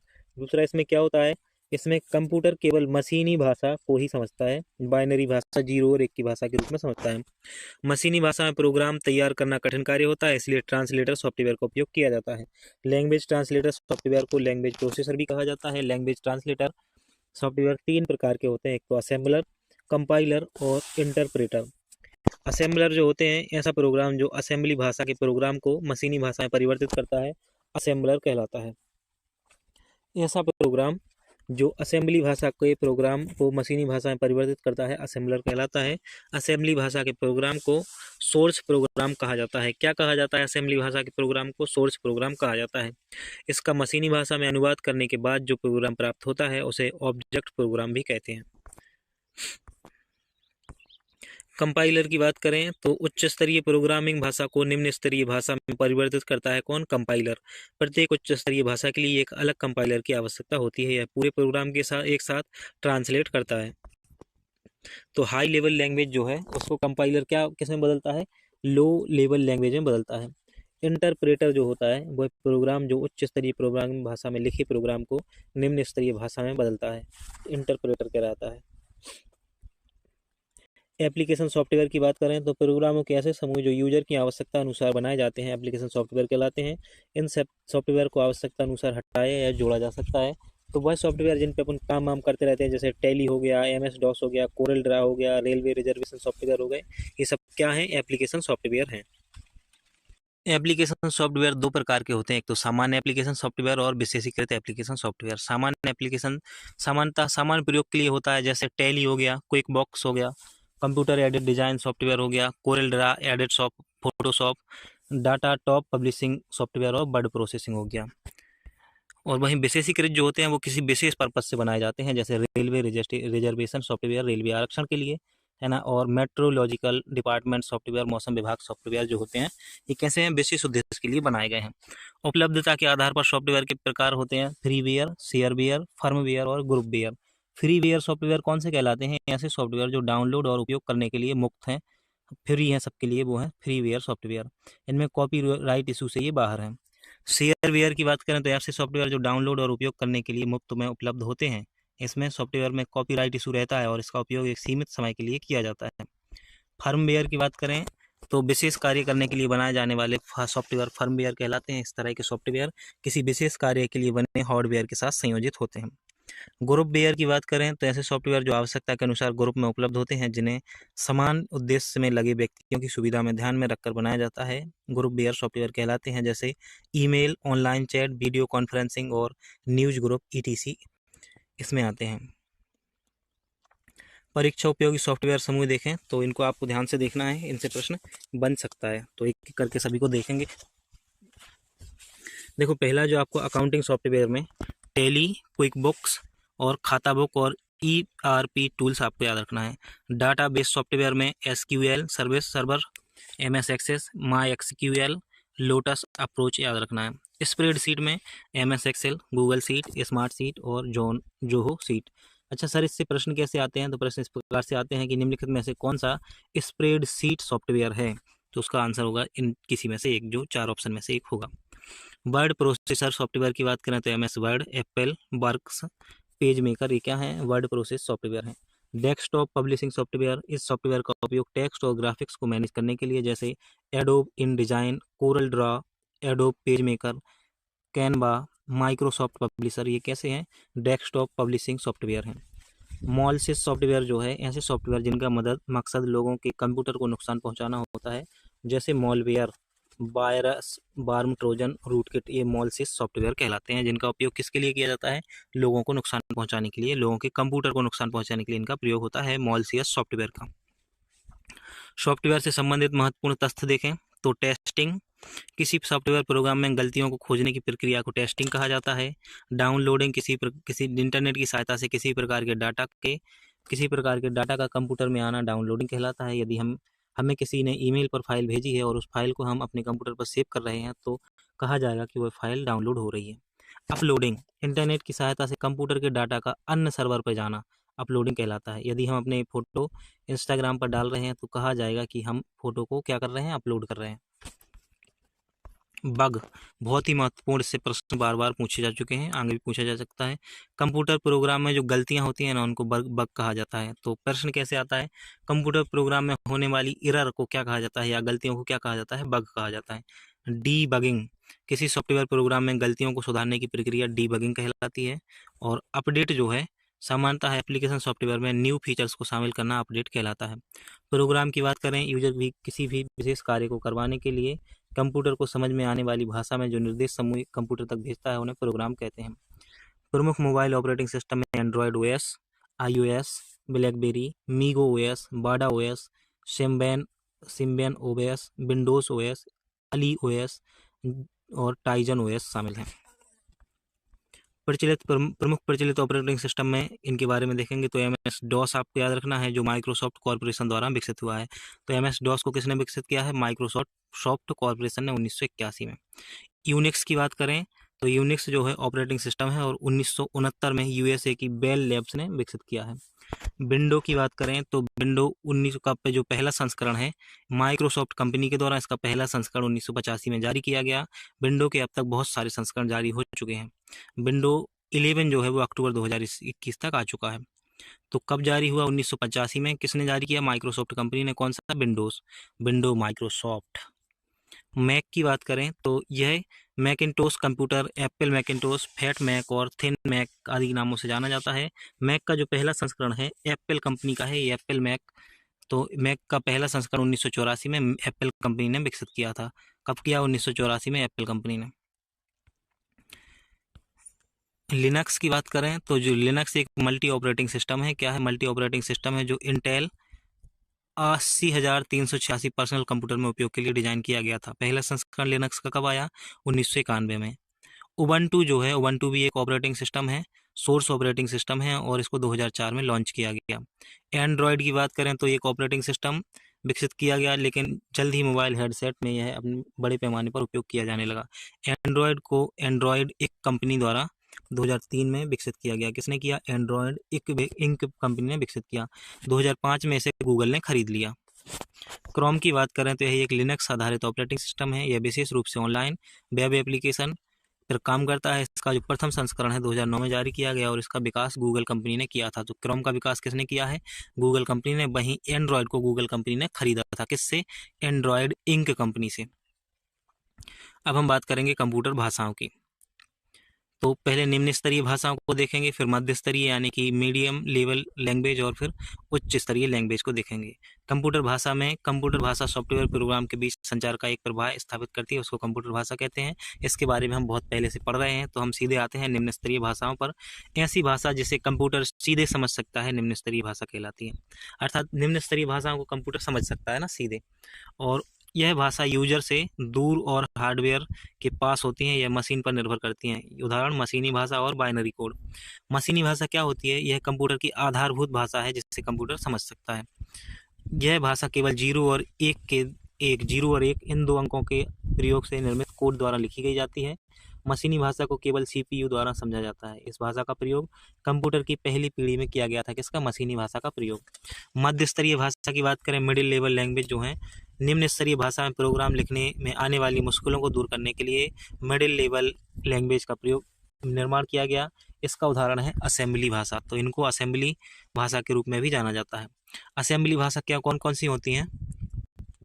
तो जैसा कि आप जानते हैं, असेंबली भाषा का जो प्रयोग है, जो निर्माण है, किस लिए किया गया था? मशीनी भाषा को प्रयोग करने में जो मुश्किलें होती थी ना, उनको दूर करने में। इसमें जीरो और एक का इस्तेमाल ना करके अक्षर और चिन्हों का प्रयोग किया गया, जिसे सिंबल कहा गया। इस भाषा में न्यूमेरिक कोड जैसे ऐड, ट्रेन, ट्रांसलेट, सबट्रैक्शन आदि का प्रयोग किया गया। मशीनी भाषा की अपेक्षा इसमें गलतियों को आसानी से ढूंढा जा सकता है। असेंबली भाषा में लिखे गए प्रोग्राम को ट्रांसलेटर की जरूरत होती है, जिसे असेंबलर कहा जाता है। असेंबलर का कार्य असेंबली भाषा में लिखे प्रोग्राम को मशीनी भाषा में परिवर्तित किया जाता है। क्योंकि कंप्यूटर कौन सी भाषा समझता है? निम्न स्तरीय भाषा समझता है। उच्च स्तरीय भाषा की बात करें तो हाई लेवल लैंग्वेज, ऐसी भाषा जिसे कंप्यूटर सीधे नहीं समझ सकता, उच्च स्तरीय भाषा कहलाती है। यह भाषा यूजर के समीप और हार्डवेयर से दूर होती है। मतलब जो यूजर होता है वो तो आसानी से समझ पाता है, लेकिन जो कंप्यूटर होता है वो नहीं समझ पाता। इसलिए किसका प्रयोग किया जाता है? असेंबलर का प्रयोग करके निम्न स्तरीय भाषा बनाई जाती है। भाषा यूजर के समीप एवं हार्डवेयर से दूर, यह मशीन भाषा पर निर्भर करती है। इस भाषा में संख्या, अंग्रेजी अक्षर और चिन्हों का प्रयोग होता है। ये सीखने के लिए आसान है और इन्हें लिखने के लिए कम समय की आवश्यकता होती है। HLL में लिखे प्रोग्राम को समझने के लिए लैंग्वेज ट्रांसलेटर की आवश्यकता पड़ती है। उदाहरण के लिए कोबोल, बेसिक, पास्कल और प्रोलोग आदि उच्च स्तरीय भाषाएं हैं। उच्च स्तरीय भाषाएं 3 प्रकार की होती हैं। तो इनको प्रोसीजरल लैंग्वेज, इस भाषा में लिखे प्रोग्राम को निर्देश के क्रम में लिखकर उन्हें एग्जीक्यूट किया जाता है। प्रोसीजरल भाषाओं में फोर्ट्रॉन, कोबोल, बेसिक, पास्कल आदि शामिल हैं। वहीं नॉन प्रोसीजरल भाषा में क्यूरी लैंग्वेज आधारित होती हैं। यह इसमें चौथी पीढ़ी की भाषा भी कहा जाता है। किसको? नॉन प्रोसीजरल भाषा को। ऑब्जेक्ट ओरिएंटेड भाषा, इस भाषा में डेटा और फंक्शन के साथ एक साथ यूज किया जाता है, जिसे क्लास कहा जाता है। क्लास को ऑब्जेक्ट के रूप में इस्तेमाल किया जाता है। इसमें C++, जावा, पाइथन, रूबी और C हैशटैग शामिल है। प्रथम पीढ़ी की भाषा देखें तो उसमें मशीनी भाषा का प्रयोग किया गया, और जो सेकंड जनरेशन की लैंग्वेज हैं उनमें असेंबली और फोर्ट्रॉन का प्रयोग हुआ। वहीं जो थर्ड पीढ़ी की है ना, थर्ड पीढ़ी की लैंग्वेज है, उसमें C और पास्कल का प्रयोग किया गया। वहीं चतुर्थ पीढ़ी की भाषा ओरेकल और SQL है। फिफ्थ पीढ़ी की भाषाओं में विजुअल, बेसिक, जावा का प्रयोग होने लगा था। वेब पेज लिखने के लिए HTML भाषा का प्रयोग किया जाता है। 3D वेब पेज बनाने के लिए VRL, ML, virtual reality modelling language का प्रयोग होता है। वहीं आर्टिफिशियल इंटेलिजेंस में प्रोलोग और लिप्स भाषा का प्रयोग अधिक किया जाता है। तो आर्टिफिशियल इंटेलिजेंस में किसका प्रयोग होता है? प्रोलोग और लिप्स का प्रयोग होता है। कुछ उच्च स्तरीय भाषाएं तथा उनके अनुप्रयोग क्षेत्र देखें हम, तो जो फोर्ट्रॉन है, इसका विकास जो है वो 1957 में किया गया। इनको बहुत ध्यान से समझेंगे। फोर्ट्रॉन फॉर्मूला ट्रांसलेशन इसको कहा जाता है। 1957 में इसका विकास हुआ और प्रोग्रामर के एक समूह द्वारा, जिसका नेतृत्व जॉन बेकस ने किया था, इन्होंने खोजकर्ता है इसके फोर्ट्रॉन के। कौन? जॉन बेकस। अनुप्रयोग कहाँ होता है? गणितीय कार्य और गणनाएं करने में इसका प्रयोग होता है। फोर्ट्रॉन का प्रयोग होता है गणितीय कार्य करने में। ये खासकर प्रोग्रामिंग के लिए विकसित की गई भाषा है। एल्गोल जो है एल्गोरिथम लैंग्वेज जिसे कहा जाता है 1958 में फोर्ट्रॉन के एक वर्ष बाद आई। इसकी खोजकर्ता जो हैं वो अमेरिकी और यूरोपियन कंप्यूटर वैज्ञानिकों ने सामूहिक रूप से एल्गोल को खोजा। एल्गोरिथम लैंग्वेज इसका फुल फॉर्म है। वैज्ञानिक एवं इंजीनियरिंग कार्यों में उपयोग के लिए खोजा गया। गणितीय गणनाएं करने में पूर्ण रूप से सक्षम है एल्गोल एल्गोरिथम लैंग्वेज। लिप्स की बात करें, इसे लिस्ट प्रोसेसिंग के नाम से जाना जाता है और इसकी खोज भी 1958 में ही की गई थी। MIT इंस्टीट्यूट के जॉन मैकार्थी द्वारा इसका विकास किया गया, किसका, लिप्स का, और आर्टिफिशियल इंटेलिजेंस में इसका प्रयोग होता है। Lips list processing. कोबोल की बात करें तो कॉमन बिजनेस ओरिएंटेड लैंग्वेज इसको कहते हैं। इसका जो नाम से ही समझ में आ रहा है कि व्यवसायिक हितों में उपयोगी है ये। अमेरिकी कंप्यूटर वैज्ञानिक ग्रेस हुपर द्वारा इसको विकसित किया गया है। बेसिक की बात करें तो beginners all purpose symbolic instruction code इसका नाम है। 1964 में इसका विकास हुआ है और जॉन जॉर्ज केमी और थॉमस यूजीन कर्टर्ज ने इसका विकास किया है। वैज्ञानिक और व्यवसायिक कार्यों में उपयोग के लिए बेसिक का निर्माण किया गया है। पास्कल की बात करें तो पास्कल का जो निर्माण है 1970 में हुआ। शिक्षण कार्यों के उपयोग के लिए हुआ था इसका निर्माण और निकोलस बिर्थ ने इसका विकसित किया है। सी जो भाषा है 1972 में इसका निर्माण हुआ। डेनिस रिची ने नोकिया बेल लैब्स में इसका विकास किया था। किसने किया है सी भाषा का विकास? डेनिस रिची ने किया है इसका विकास। सॉफ्टवेयर निर्माण में ये उपयोगी भाषा है सी। कोबोल हमने ऊपर देख ही लिया, अब हम बात कर रहे हैं कोमल की।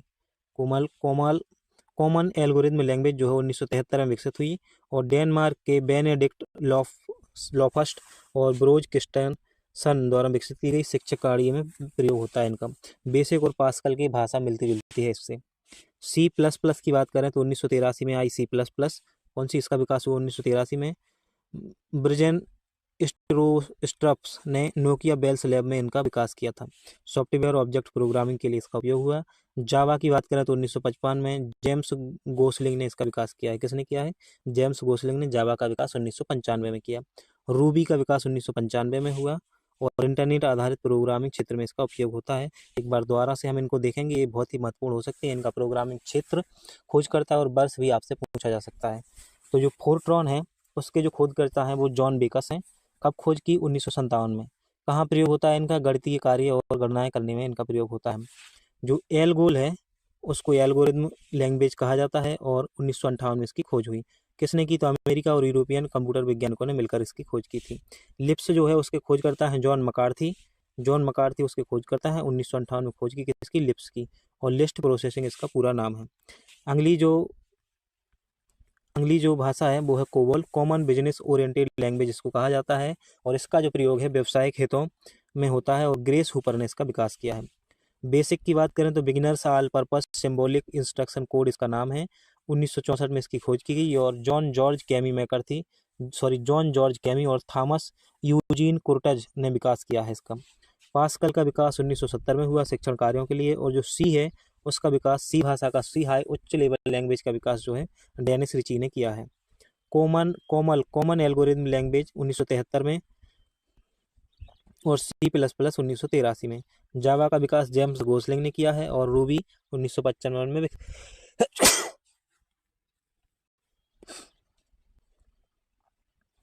माफ कीजिएगा, रूबी जो उच्च लेवल लैंग्वेज है इसका विकास 1995 में किया गया है।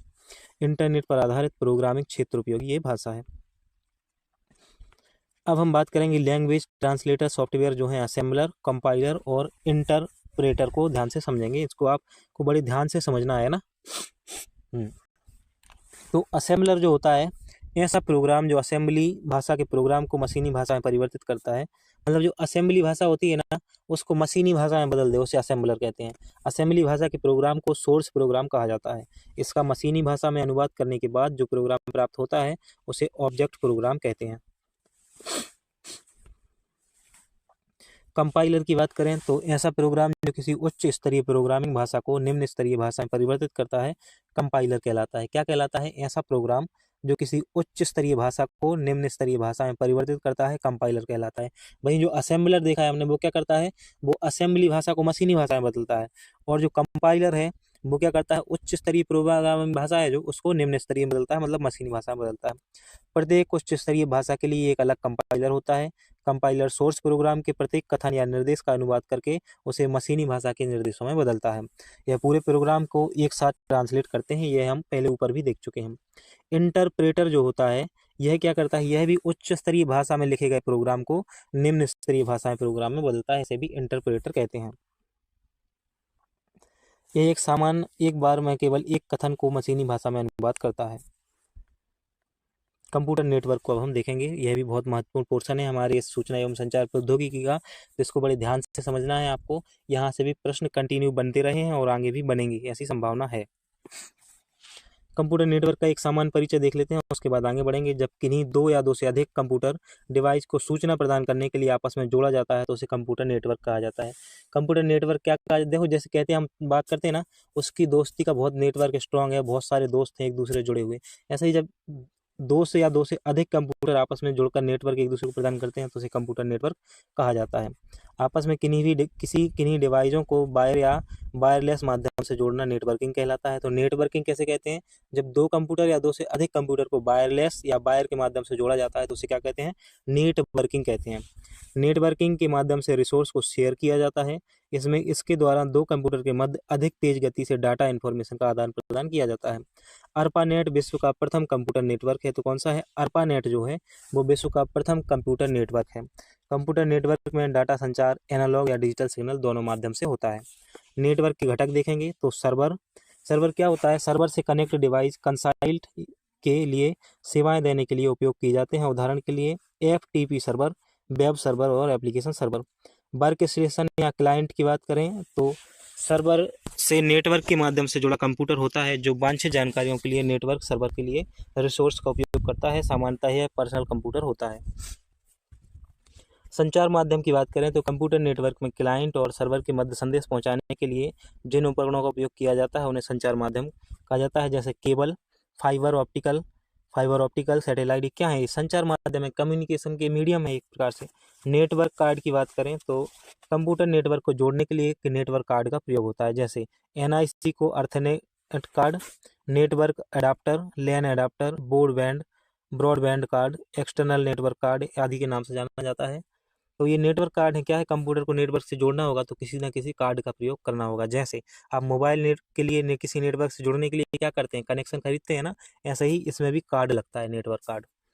नेटवर्क प्रोटोकॉल की बात करें तो नेटवर्क प्रोटोकॉल कंप्यूटर नेटवर्क में डाटा संचार करने के लिए जो नियम बनाए गए हैं उन्हें नेटवर्क प्रोटोकॉल कहा जाता है, जैसे HTTP, FTP, TCP और IP। कंप्यूटर नेटवर्क में डाटा संचार के लिए जो नियम है ना उनको डाटा प्रोटोकॉल कहा जाता है, नेटवर्क प्रोटोकॉल कहा जाता है। नेटवर्किंग डिवाइस, कंप्यूटर नेटवर्क बनाने के लिए जिन उपकरणों का प्रयोग करता है उन्हें नेटवर्किंग डिवाइस कहते हैं। जैसे कंप्यूटर नेटवर्क बनाने के लिए जिन उपकरणों का प्रयोग करेगा ना उन्हें कहते हैं नेटवर्किंग डिवाइस। इसमें क्या क्या शामिल है, तो इसमें हब, राउटर, रिपीटर आदि शामिल होते हैं। ब्रिज, गेटवे, रिपीटर आदि शामिल होते हैं। हब क्या कहलाता है, दो या दो से अधिक कंप्यूटर तथा नेटवर्क को आपस में जोड़ने के लिए इसका प्रयोग होता है, किसका, हब का। तो ये हब दिख रहा है आपको, यहाँ अलग अलग पोर्ट लगे हुए हैं हब पर ये अलग अलग पोर्ट देख पा रहे हो, इनके माध्यम से दो या दो से अधिक कंप्यूटरों को जोड़ा जाता है, इसीलिए हब का प्रयोग होता है। नेटवर्क के आकार को बढ़ाने के लिए भी हब का उपयोग होता है। और भी पोर्ट हैं जो उनमें और भी कंप्यूटरों को जोड़ा जा सकता है। स्विच क्या कहलाता है, तो आप स्विच को देखेंगे हम, हब की तरह सेंट्रलाइज्ड डिवाइस है, इसे हब की कमियों को दूर करने के लिए उपयोग किया जाता है। यह हब की तरह डाटा को पूरे नेटवर्क में नहीं भेजता है, लेकिन पहले चेक करता है कि कौन से सिस्टम या पोर्ट को यह डाटा की भेजा जाए। स्विच को इंटेलिजेंट डिवाइस भी कहा जाता है, स्विच के द्वारा डाटा ट्रैफिक का काम किया जाता है। ये जो स्विच लगा है ना, यहाँ से कोई सा, इसे नेटवर्क ट्रैफिक कहा जाता है। यहाँ से डाटा आ रहा है, किस डाटा को इसमें भेजना है और किसको इसमें भेजना है, इसकी जाँच करता है कौन, स्विच। राउटर की बात करें तो नेटवर्क में जितना डाटा ट्रांसफ़र किया जाता है वो पैकेट के माध्यम से भेजा जाता है। राउटर पैकेट की जांच करता है और केवल उपयोगी पैकेट को नेटवर्क में भेजता है। यह पैकेट को तेज़ी से पहुंचाने के लिए और निर्देशित करने के लिए सबसे अच्छे मार्ग का चयन करता है। इसे मोर इंटेलिजेंट डिवाइस कहा जाता है। यह OSI मॉडल की नेटवर्क की लेयर पर लगाया जाता है। तो राउटर क्या करता है, जो भी सूचनाएं जाती हैं ना नेटवर्क में, वो एक पैकेट के रूप में आती हैं, उनको जांच करता है राउटर और देखता है कि किसे भेजना है किसे नहीं भेजना है। ब्रिज क्या होता है, ब्रिज ब्रिज के द्वारा दो समान नेटवर्कों को जोड़ा जाता है और जो समान प्रोटोकॉल का उपयोग करते हैं। जैसे आप चित्र में देखेंगे दो नेटवर्क दर्शाए गए हैं, नेटवर्क 2 और नेटवर्क 1। इनमें समान नेटवर्क है और ब्रिज से इन्हें जोड़ा गया है। ये कैसा प्रोटोकॉल फॉलो कर रहे हैं? दोनों नेटवर्क समान प्रोटोकॉल फॉलो कर रहे हैं। प्रत्येक डाटा की जांच कर उसी नेटवर्क को भेजता है जिसके लिए डाटा बना हुआ है। तो ब्रिज क्या करता है, जैसे कोई समान प्रोटोकॉल फॉलो कर रहे हैं ना, और इकट्ठा डाटा ब्रिज के पास आता है और उसे पता है कि किस नेटवर्क को किस डाटा की आवश्यकता है, उसके लिए उसे भेज देता है। ये बाय डिफॉल्टर पे काम करता है। गेटवे की बात करें तो गेटवे के द्वारा दो समान नेटवर्कों को जोड़ा जाता है। तो नेटवर्क 1 और नेटवर्क 2 को आप देख पा रहे हो, जो अलग अलग प्रोटोकॉल पे कार्य करते हैं। तो वहाँ पिछले वाले में जो पिछला वाला है ना, जो ब्रिज है वो समान नेटवर्क पे कार्य करता है, समान प्रोटोकॉल पे। वहीं यहाँ नेटवर्क तो समान है लेकिन प्रोटोकॉल अलग अलग है गेटवे में, जबकि ब्रिज में प्रोटोकॉल एक ही होता है। इसका उपयोग एक प्रोटोकॉल को दूसरे प्रोटोकॉल में बदलने के लिए भी किया जाता है। इसे प्रोटोकॉल कन्वर्टर के नाम से भी जाना जाता है। किसे? गेटवे को। यह OSI मॉडल पर सभी 7 लेयर्स पर उपस्थित होता है। रिपीटर की बात करें तो रिपीटर क्या होता है? दो कंप्यूटर नेटवर्क के मध्य वीक सिग्नल को स्ट्रॉन्ग सिग्नल में बदलने के लिए रिपीटर का उपयोग होता है। यह डाटा ट्रांसफर करने से पहले सिग्नल को रीजनरेट करता है। किसी भी नेटवर्क में जितना अधिक रिपीटर का उपयोग होता है उसका सिग्नल उतना ही मजबूत होता है। मॉडेम की बात करें तो इसके बारे में हम पहले भी देख चुके हैं। तो इसे मॉडेम को मॉड्यूलेटर और डीमॉड्यूलेटर कहा जाता है। जब डिजिटल सिग्नल से एनालॉग में बदला जाता है तो मॉड्यूलेशन उस क्रिया को कहा जाता है, और जब एनालॉग से डिजिटल में बदला जाता है तो उसे डीमॉड्यूलेशन कहा जाता है। नेटवर्क टोपोलॉजी की अब हम बात करेंगे। अभी तक तो हमने जो कुछ भी देखा उसके बाद अब हम बात कर रहे हैं नेटवर्क टोपोलॉजी की। यह वीडियो थोड़ा सा ज़्यादा ही लंबा होने वाला है क्योंकि कंप्यूटर जो पोर्शन है ना, सूचना एवं संचार प्रौद्योगिकी, वो बहुत ही महत्वपूर्ण पोर्शन है। नेटवर्क टोपोलॉजी में कंप्यूटर को आपस में जोड़ने के तरीके को नेटवर्क टोपोलॉजी कहा जाता है। नेटवर्क टोपोलॉजी के प्रकारों में बस topology, ring topology, star topology, tree topology और मेश टोपोलॉजी शामिल है। ये 5 प्रकार की टोपोलॉजियाँ हमें पढ़नी है। सबसे पहले बस टोपोलॉजी की बात करेंगे तो इसे लीनियर या मल्टी पॉइंट टोपोलॉजी कहा जाता है। बस टोपोलॉजी में नेटवर्क की सभी डिवाइस एक ही केबल में जुड़ी होती हैं। ये जो आप डायग्राम देख पा रहे हो ये बस टोपोलॉजी का है। एक प्रकार से बस के जैसी आकृति होती है। इस टोपोलॉजी में उपयोग होने वाले केबल को बैकबोन केबल कहा जाता है। क्या कहा जाता है? बैकबोन केबल कहा जाता है। इसमें इंफॉर्मेशन डिवाइस डेस्टिनेशन एड्रेस के आधार पर भेजी जाती है। डेस्टिनेशन एड्रेस मैच ना होने पर बाकी का डाटा जो है वो टर्मिनेट हो जाता है। ये बहुत अच्छी सुविधा होती है कंप्यूटर में। उदाहरण के लिए लोकल एरिया नेटवर्क लैन इस टोपोलॉजी का उपयोग किया जाता है। तो बस टोपोलॉजी को एक बार दोबारा से देखें। इसमें बैकबोन केबल का उपयोग होता है और डेस्टिनेशन एड्रेस मैच ना होने पर जो डाटा होता है वो टर्मिनेट हो जाता है। लोकल एरिया नेटवर्क में इस टोपोलॉजी का उपयोग होता है। जो बस टोपोलॉजी के एडवांटेज हैं, इसमें क्या होता है, एक ही लाइन में सभी कंप्यूटर होते हैं तो लागत अधिक नहीं होती है और इससे कंप्यूटर को जोड़ना और घटाना आसान होता है। किसी कंप्यूटर के खराब होने पर संपूर्ण नेटवर्क प्रभावित नहीं होता है क्योंकि जो मुख्य केबल होती है ना, उसमें अलग से डाटा का संचार होता है। हानि क्या है? खराब हुए नोड या कंप्यूटर का पता लगाना मुश्किल होता है कि कौन सा कंप्यूटर खराब हो गया है। अधिक संख्या में नोड जुड़ जाने से पर सिस्टम स्लो या धीमा चलता है। मुख्य केबल के खराब होने पर संपूर्ण नेटवर्क शटडाउन हो जाता है। इसकी ये बहुत बड़ी खराबी है। रिंग टोपोलॉजी की बात करें तो इसे सर्कुलर टोपोलॉजी कहा जाता है। रिंग टोपोलॉजी को आप इमेज में देख पा रहे हो। इस नेटवर्क का अंतिम नेटवर्क कंप्यूटर के पहले कंप्यूटर नेटवर्क से कनेक्ट रहता है। सभी डिवाइस अपनी नज़दीकी दो डिवाइसों से कनेक्ट रहते हैं। इसे टोकन पास तकनीक पर कार्य करता है। इसमें सभी डिवाइस एक रिपीटर की तरह कार्य करती हैं जिससे डेटा प्रवाह एक ही दिशा में होता है। लाभ क्या है? मैनेज करने में आसानी है, इस अच्छी स्पीड होती है और इंस्टॉल करने में लागत कम लगती है। वहीं हानि क्या है? एक डिवाइस डिस्कनेक्ट होने पर सारा नेटवर्क खराब हो जाता है। स्टार टोपोलॉजी की बात करें तो इसकी आकृति स्टार की जैसी होती है। सभी कंप्यूटर एक केंद्रीय उपकरण हब से जुड़े होते हैं। हब कंप्यूटर को बदलकर अन्य कंप्यूटर की संख्या बढ़ाई या घटाई जा सकती है। लोकल कंप्यूटर की संख्या बढ़ाने तथा कंप्यूटर की स्पीड प्रभावित नहीं होती है। आज सबसे अधिक इस्तेमाल किए जाने वाली टोपोलॉजी कौन सी है? हब टोपोलॉजी है। लाभ क्या है? किसी भी नोड के खराब हो जाने पर आसानी से उसे बदला जा सकता है। हानि क्या है? हब के खराब हो जाने पर संपूर्ण नेटवर्क ध्वस्त हो जाता है। इस टोपोलॉजी को बनाने में अधिक केबल की आवश्यकता होती है, ये भी इसकी हानि है। ट्री टोपोलॉजी की बात करें तो इसमें क्या होता है? इसका निर्माण बस और रिंग टोपोलॉजी का इस्तेमाल करके किया गया है। इसमें अनेक स्विच को एक ही केबल से जोड़ा जाता है और इसमें सामान्यतः ट्विस्टेड पेयर केबल का उपयोग होता है। नोड को जोड़ने में केवल कठिनाई, इसलिए इस टोपोलॉजी का प्रयोग कम किया जाता है। मेश टोपोलॉजी की बात करें, इसकी आकृति आप अच्छे से देख लीजिए। मेश टोपोलॉजी, इस नेटवर्क में सभी डिवाइस आपस में एक दूसरे से जुड़ी रहती हैं। मेश टोपोलॉजी को पॉइंट टू पॉइंट टोपोलॉजी भी कहा जाता है। इस टोपोलॉजी में डाटा किसी भी रूट में डेस्टिनेशन तक आ सकता है। इसमें डेटा फ्लो किसी भी दिशा में हो सकता है। अधिक दूरी के नेटवर्क के लिए सबसे उपयुक्त टोपोलॉजी है ये। जिस जगहों पर नेटवर्क फ्रिक्वेंसी ब्रेक होती है वहाँ इस टोपोलॉजी का प्रयोग होता है। किसका? मेश टोपोलॉजी का। इसका लाभ क्या है? फॉल्ट डिवाइस को खोजने में आसानी, सिक्योरिटी एंड प्राइवेसी की अधिकता होती है। हानि क्या है? अन्य टोपोलॉजी की तुलना में बहुत महंगी है और इंस्टॉल करने में कठिनाई जाती है। नेटवर्क दो प्रकार के होते हैं, कौन कौन से? एक तो लोकल एरिया नेटवर्क और और लैन, बैन और मैन को पढ़ने वाले हैं। हम नेटवर्कों को तीन प्रकार से देखने वाले हैं। लोकल एरिया नेटवर्क देखेंगे, फिर हम देखेंगे वैन को, फिर देखेंगे मैन को। तो पहले लोकल एरिया नेटवर्क की बात कर लेते हैं। यह एक निश्चित भौगोलिक क्षेत्र में, मतलब सीमित क्षेत्र के लिए होता है लैन। देखो, आपको पता है कि ये रिवीजन वीडियो है, इसलिए हम थोड़ा फास्ट इस वीडियो को आगे बढ़ा रहे हैं। और अगर आपको इसको दोबारा से रिवीजन करना है तो क्या करना है, दोबारा से वीडियो को स्पीड बढ़ा के देख लेना थोड़ा सा, तो आप उसका दोबारा से रिवीजन भी कर पाएंगे। साथ ही इसकी पीडीएफ भी आपको मिल जाएगी ग्रुप में, तो उससे भी आपका काम हो जाएगा। तो लोकल एरिया नेटवर्क लैन की बात करें तो यह एक निश्चित छोटे भौगोलिक क्षेत्र में उपयोग होने वाला नेटवर्क है। तो सीमित क्षेत्र में उपयोग होता है लैन का, है ना, लोकल एरिया नेटवर्क, इसका फुल फॉर्म आपको याद रखना है। और इसे इथरनेट तकनीक भी कहा जाता है। हमें होम वाईफाई नेटवर्क और छोटे व्यावसायिक नेटवर्क में इसका प्रयोग होता है, यही इसके उदाहरण है। लैन के जो प्रकार हैं, इसमें आता है पैन, कैन, डब्ल्यू लैन और बीपीएन। पैन क्या होता है? पैन एक छोटा नेटवर्क होता है जिसकी रेंज 10 मीटर तक होती है, अर्थात एक कमरे तक ही ये सीमित होता है। यह एक प्रकार का प्राइवेट नेटवर्क है, जैसे ब्लूटूथ। और कैन क्या होता है? इसका फुल फॉर्म जो होता है वो होता है कैंपस एरिया नेटवर्क। यह दो या दो से अधिक भवनों तक ही सीमित होता है। कैन, कौन सा? कैन। डब्ल्यू लैन की बात करें तो ये वायरलेस लोकल एरिया नेटवर्क है। इस प्रकार के नेटवर्क में कंप्यूटर और अन्य डिवाइस आपस में बिना किसी केबल के जुड़े होते हैं। इस नेटवर्क में क्या होता है? नेटवर्क इंटरफेस कार्ड का उपयोग किया जाता है।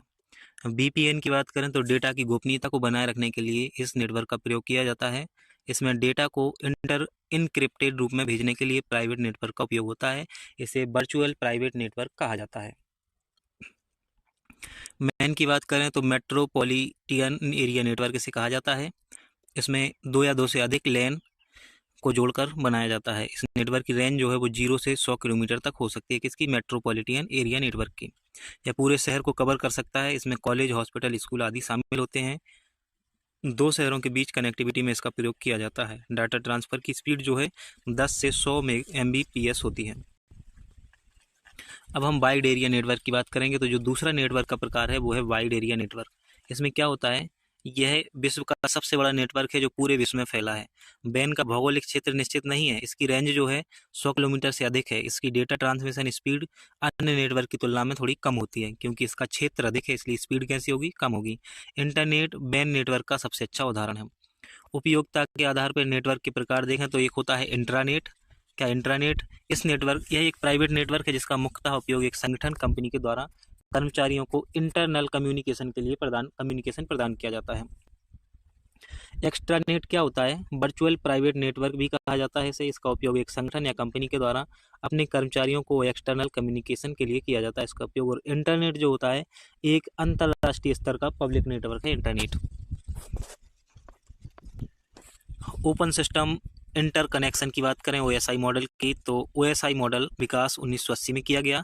इसका विकास का श्रेय जो है वो ISO International Organization for Standardization को जाता है, यूएसए को दिया गया है। और नेटवर्क किस तरह कार्य करता है उसे समझने के लिए ओएसआई मॉडल का प्रयोग होता है। ओएसआई मॉडल की 7 लेयर हैं, इनको याद रखने की आपको बिल्कुल भी आवश्यकता नहीं है। ओएसआई की विशेषताएं क्या होती हैं? फिजिकल लेयर में ओएसआई मॉडल की सबसे पहली व निचली लेयर को फिजिकल लेयर कहा जाता है। फिर एप्लीकेशन लेयर आती है जो सबसे ऊपरी व आखिरी लेयर होती है। तो सबसे निचली और पहली लेयर जो होती है वो फिजिकल लेयर होती है ओएसआई में, और सबसे आखिरी जो लेयर होती है, सबसे ऊपरी लेयर जो होती है वो उसे कहते हैं एप्लीकेशन लेयर। एप्लीकेशन लेयर को यूजर इंटरफेस लेयर भी कहा जाता है, और फिजिकल लेयर को बिट यूनिट भी कहा जाता है। प्रेजेंटेशन लेयर को ट्रांसलेशन लेयर भी कहा जाता है। तो जो प्रेजेंटेशन लेयर होती है उसको ट्रांसलेशन लेयर भी कहा जाता है। और ट्रांसपोर्ट लेयर को हार्ट ऑफ IOS कहा जाता है, OSI कहा जाता है।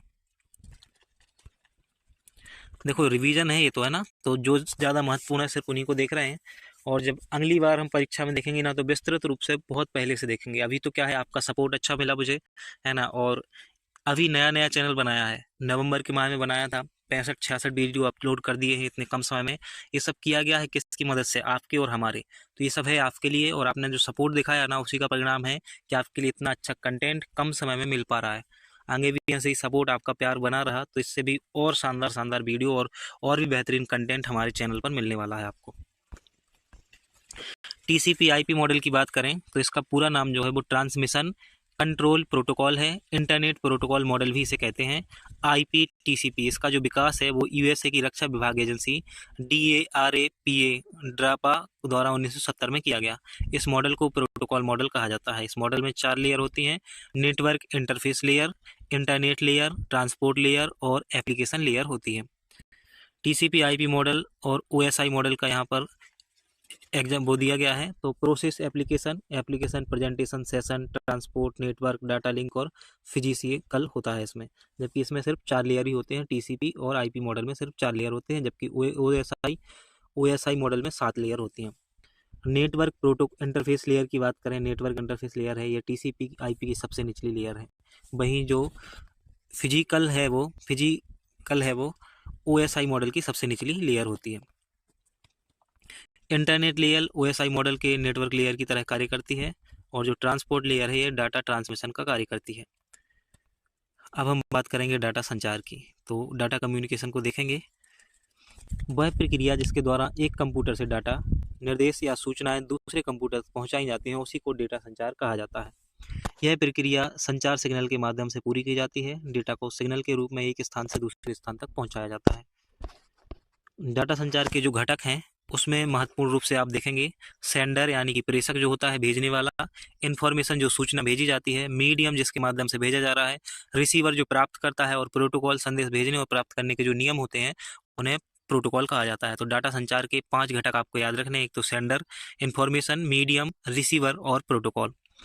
देखो इधर इस डायग्राम के माध्यम से समझो, ये मैसेज है, क्या ये मैसेज है? प्रोटोकॉल्स दोनों साइड लिखा है, यानी कि नियम कुछ लागू होंगे। सेंडर जो है वो मीडियम के माध्यम से, है ना, मीडियम के माध्यम से क्या करेगा, इसको प्रेषक कहलाएगा सेंडर। ये भेजेगा किसके पास? रिसीवर के पास। डाटा सिग्नल के प्रकार, तो डिजिटल सिग्नल और एनालॉग सिग्नल को हम देखेंगे। सबसे पहले डिजिटल सिग्नल की बात। जो डिजिटल सिग्नल होते हैं वो इलेक्ट्रॉनिक रूप से प्रदान किए जाते हैं और 0 और 1 की संख्याओं के रूप में व्यक्त होते हैं, जैसे थर्मामीटर, है ना। और एनालॉग सिग्नल में क्या होता है, इसमें डाटा को रेडियो तरंगों के रूप में आदान प्रदान किया जाता है, जैसे टेलीफोन लाइन में प्रयोग होते हैं। डाटा संचार की विधियों को देखें तो सिंपलेक्स, अर्ध डुप्लेक्स और पूर्ण डुप्लेक्स इसमें आती हैं।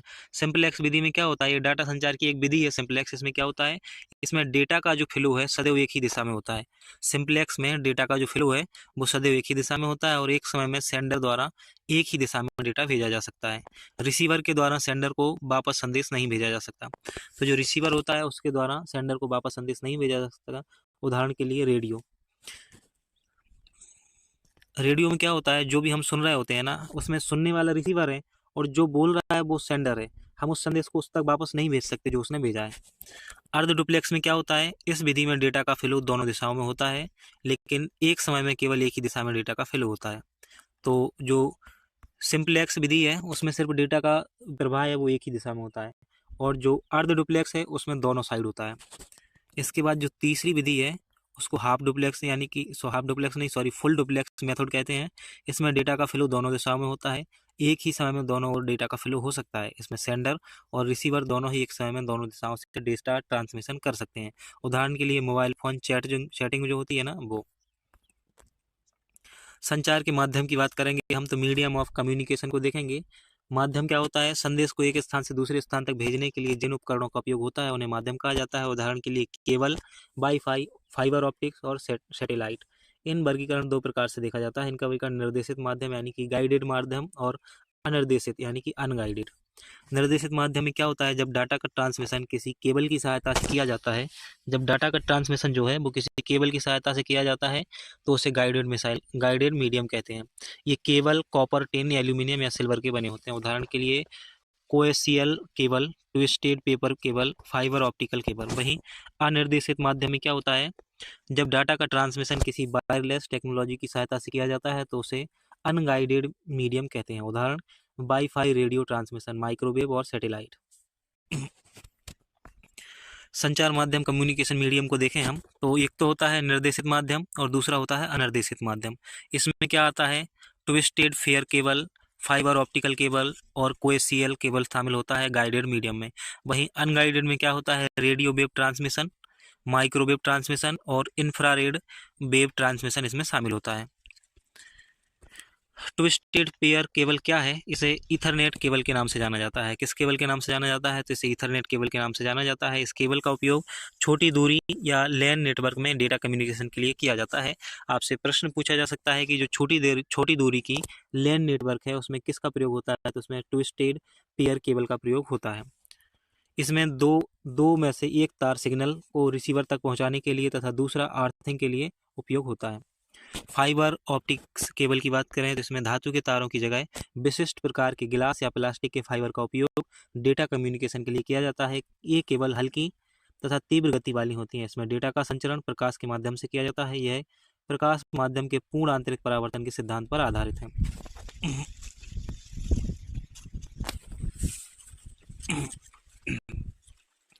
कोएक्सियल केबल की बात करें तो इस केबल के द्वारा उच्च आवृत्ति वाले डेटा को संचरित किया जाता है। इस केबल को जमीन के नीचे बिछाया जाता है। इस केबल के केंद्र में ठोस तार होता है जो कुचालक तार से घिरा होता है। इसका उपयोग टेलीविजन नेटवर्क के लिए अधिक होता है। तो कोएक्सियल केबल का उपयोग सर्वाधिक कहाँ होता है, टेलीविजन नेटवर्क में होता है।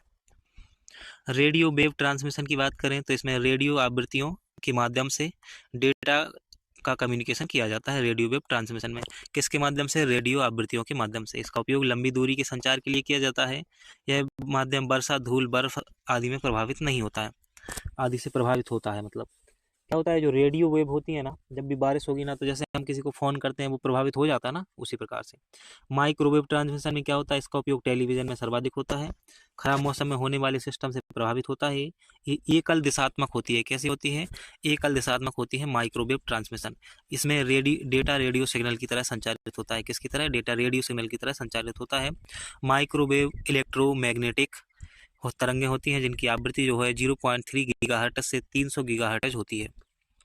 इंफ्रारेड वेव ट्रांसमिशन की बात करें तो यह छोटी दूरी लैन में डाटा कम्युनिकेशन करने वाली उच्च आवृत्ति की तरंगें हैं। कौन सी, infrared wave transmission. Network protocol की बात करें तो अलग अलग नेटवर्क प्रोटोकॉल को हम देखने वाले हैं। इसमें इंटरनेट में सूचनाओं के नियमों को प्रोटोकॉल कहा जाता है। प्रोटोकॉल किसे कहा जाता है, तो इंटरनेट में सूचनाओं के नियम जो होते हैं उनको प्रोटोकॉल कहा जाता है। इनका उपयोग किसी भी नेटवर्क में सूचनाओं को त्रुटि रहित आदान प्रदान करने के लिए किया जाता है। उदाहरण के लिए network protocol TCP, IP, HTTP, FTP और एसएमटीपी हैं। कंप्यूटर नेटवर्क में उपयोगी प्रोटोकॉल को देखें तो टीसीपी, आईपी जिसके बारे में हम पहले ही देख चुके हैं, इसका उपयोग इंटरनेट पर डाटा ट्रांसफर करने के लिए किया जाता है। SMTP, simple mail transfer protocol की बात करें, इसका फुल फॉर्म है जो आपको याद रखना है, ये ईमेल भेजने और प्राप्त करने के लिए होता है, simple mail transfer protocol. HTTP की बात करें तो इसका प्रयोग हाइपर टेक्स्ट ट्रांसफर प्रोटोकॉल नाम है इसका फुल फॉर्म, और इसका यह जो है क्लाइंट और सर्वर के बीच कनेक्शन स्थापित करता है। यह वर्ल्ड वाइड वेब पर डॉक्यूमेंट एक्सचेंज के काम आता है। एफटीपी की बात करें तो इसका फुल फॉर्म है फाइल ट्रांसफर प्रोटोकॉल। इसका उपयोग कंप्यूटर तथा सर्वर के बीच फाइल ट्रांसफर आदि के लिए किया जाता है। गोफर की बात करें, गोफर एक प्रोटोकॉल है। क्या है, गोफर एक प्रोटोकॉल है, सॉफ्टवेयर है जो इंटरनेट तथा दूरस्थ कंप्यूटर में डॉक्यूमेंट सर्च कर उसे प्रदर्शित करता है। टेलनेट की बात करें तो किसी एक कंप्यूटर को दूर बैठकर किसी अन्य कंप्यूटर को संचालित करने में यह प्रोटोकॉल मदद करता है। इसके लिए रिमोट लॉगिन की ज़रूरत होती है। तो टेलनेट क्या है, किसी कंप्यूटर को दूर बैठकर किसी अन्य कंप्यूटर को संचालित करने में यह प्रोटोकॉल मदद करता है। क्या, टेलनेट। इसके अलावा भी कई सारे अन्य प्रोटोकॉल होते हैं जिनमें आपको IMAP यानी कि internet message access protocol, POP post office protocol, UDP user datagram protocol, MAC media access control protocol, ARP address resolution protocol, DNS domain name system protocol और IGMP internet group management protocol. क्या करना है आपको, इस video को 1 से 2 बार देख लेना है, परीक्षा से पहले पहले आपका काम हो जाएगा। एक बार वीडियो को अभी देख लो, और अगर आप लोग कमेंट करोगे तो हम इसका ही एक मैराथन वीडियो सभी जो परीक्षा दाम यूनिट 9 की बुक है उसके जितने भी वीडियो बनेंगे ना, उनका एक कंपाइलेशन वीडियो डाल देंगे, तो उससे आपका पूरा रिवीजन हो जाएगा। भारत में प्रमुख डेटा सर्विस प्रोवाइडर कौन कौन से हैं, तो BSNL और MTNL।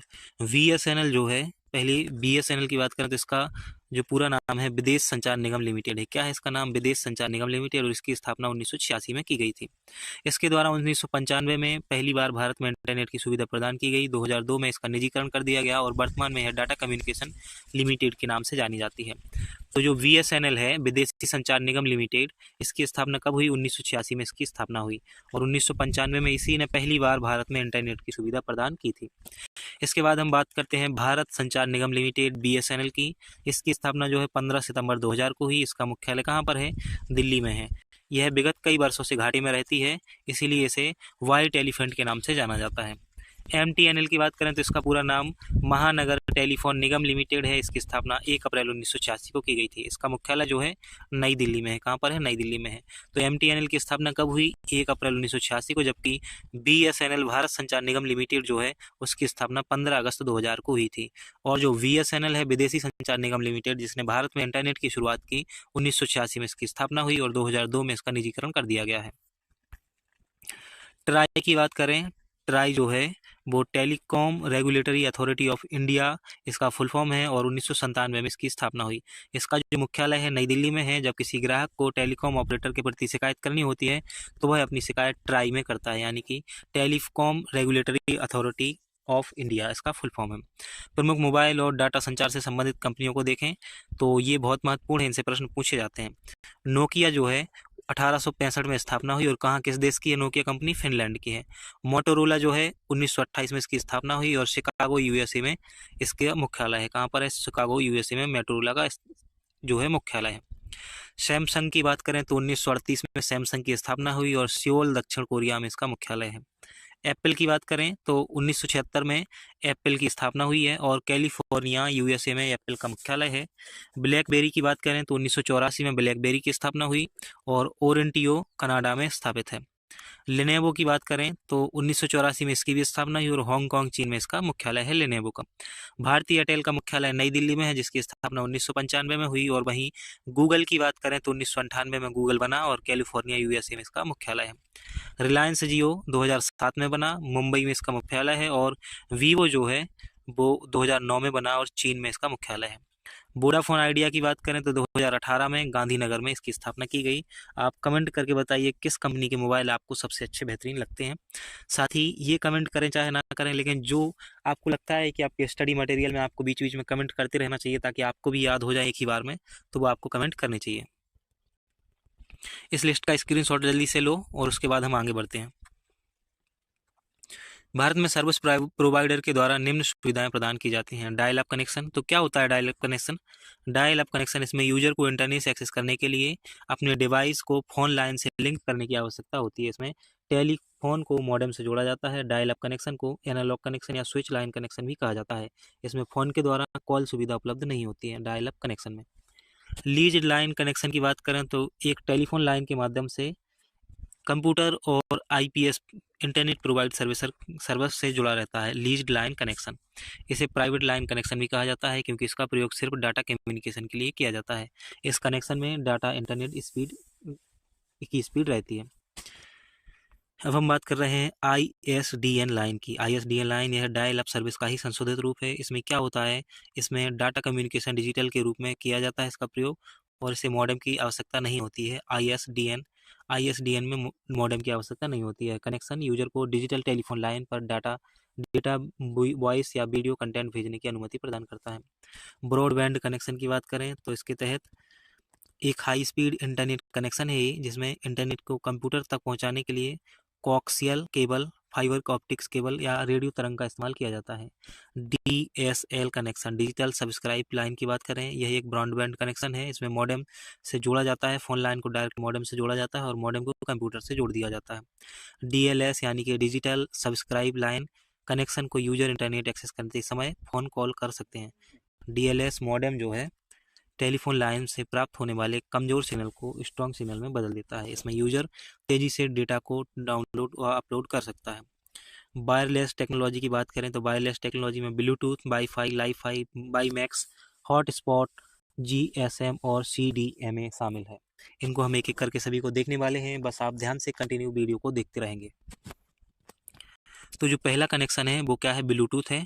ब्लूटूथ एक वायरलेस तकनीक है। कैसा है, पहला तो वायरलेस तकनीक है, इसमें दो या दो से अधिक इलेक्ट्रॉनिक डिवाइस को आपस में कनेक्ट करके डेटा को आदान प्रदान किया जाता है ब्लूटूथ के माध्यम से। ब्लूटूथ का उपयोग अनेक सारे डिवाइसों जैसे headphone, smartphone, laptop, dongle, computer, keyboard, mouse, printer आदि में किया जाता है। ब्लूटूथ तकनीक में 2.4 गीगाहर्ट्ज से 2.8 गीगाहर्ट्ज के बीच रेडियो तरंगों का उपयोग किया जाता है। इस तकनीक के द्वारा 10 से 50 मीटर तक की दूरी में डेटा ट्रांसफर किया जाता है। अधिकतम 60 डिवाइस को ब्लूटूथ के द्वारा कनेक्ट किया जा सकता है। इसका आविष्कार 1994 में डॉक्टर जाप हार्स्टेन ने किया था। किसने किया था, जाप हार्स्टेन ने इसका विकास किया था। डेनमार्क के राजा हेराल्ड ब्लूटूथ के नाम पर इस डिवाइस का नाम रखा गया है। तो किसके नाम पर रखा गया है, डेनमार्क के राजा हेराल्ड ब्लूटूथ के नाम पर इसका नामकरण किया गया है। ब्लूटूथ का जो उपयोग है पैन पर्सनल एरिया नेटवर्क में किया जाता है। वाईफाई की बात करें तो वाईफाई का जो पूरा नाम है वायरलेस वायरलेस फिडेलिटी है। क्या है, वायरलेस फिडेलिटी है। इसका जो आविष्कार है ओ सुलोवियन ने किया था। कब किया था, जॉन ओ सुलोवियन ने किया था 1991 में वाईफाई का आविष्कार किया। वाईफाई की मदद से हम अपने स्मार्टफोन, कंप्यूटर, लैपटॉप आदि डिवाइस को इंटरनेट से कनेक्ट कर सकते हैं। वाईफाई की रेंज सामान्यतः 100 मीटर होती है। वाईफाई तकनीक में 2.4 गीगाहर्ट्ज से 5 गीगाहर्ट्ज के बीच रेडियो तरंगों को उपयोग होता है। इसका उपयोग लैन लोकल एरिया नेटवर्क में किया जाता है। लाईफाई की बात करें तो ये वाईफाई का उच्च संस्करण है। लाईफाई इसका फुल फॉर्म होता है लाइट फिडेलिटी, है ना। इसका आविष्कार जो है हेराल्ड हॉस ने किया है। और कब किया है, 2011 में किया है। हेराल्ड हॉस ने इसका आविष्कार किया है लाईफाई का। यह उच्च गति से संचार करने वाली वायरलेस तकनीक है। इसमें डाटा भेजने के लिए एलईडी लाइट इमिटेड डायोड और डाटा प्राप्त करने के लिए फोटो डायोड का उपयोग किया जाता है। अब हम वाई मैक्स की बात करें तो world wide interoperability for microwave access इसका फुल फॉर्म है। इसकी रेंज जो है 25 से 50 किलोमीटर होती है बाई मैक्स की। बाई मैक्स के द्वारा हजारों लोग एक साथ कनेक्ट हो सकते हैं। इसका उपयोग मेन यानी कि मेट्रोपॉलिटन एरिया नेटवर्क में किया जाता है। हॉटस्पॉट की बात करें तो यह वायरलेस तकनीक है एक प्रकार की। और हॉटस्पॉट एक फिजिकल लोकेशन होती है जिसके भीतर आप इंटरनेट को 30 से 60 फीट तक एक्सेस कर सकते हैं। वायरलेस रूप में मोबाइल, लैपटॉप व अन्य डिवाइस के इंटरनेट के कनेक्ट करके इसका उपयोग किया जाता है। जीएसएम की बात करें तो इसका फुल फॉर्म है ग्लोबल सिस्टम फॉर मोबाइल। जो सिम होती है ना आपकी, उस पर लिखा रहता है जीएसएम, उसी का है ग्लोबल सिस्टम फॉर मोबाइल।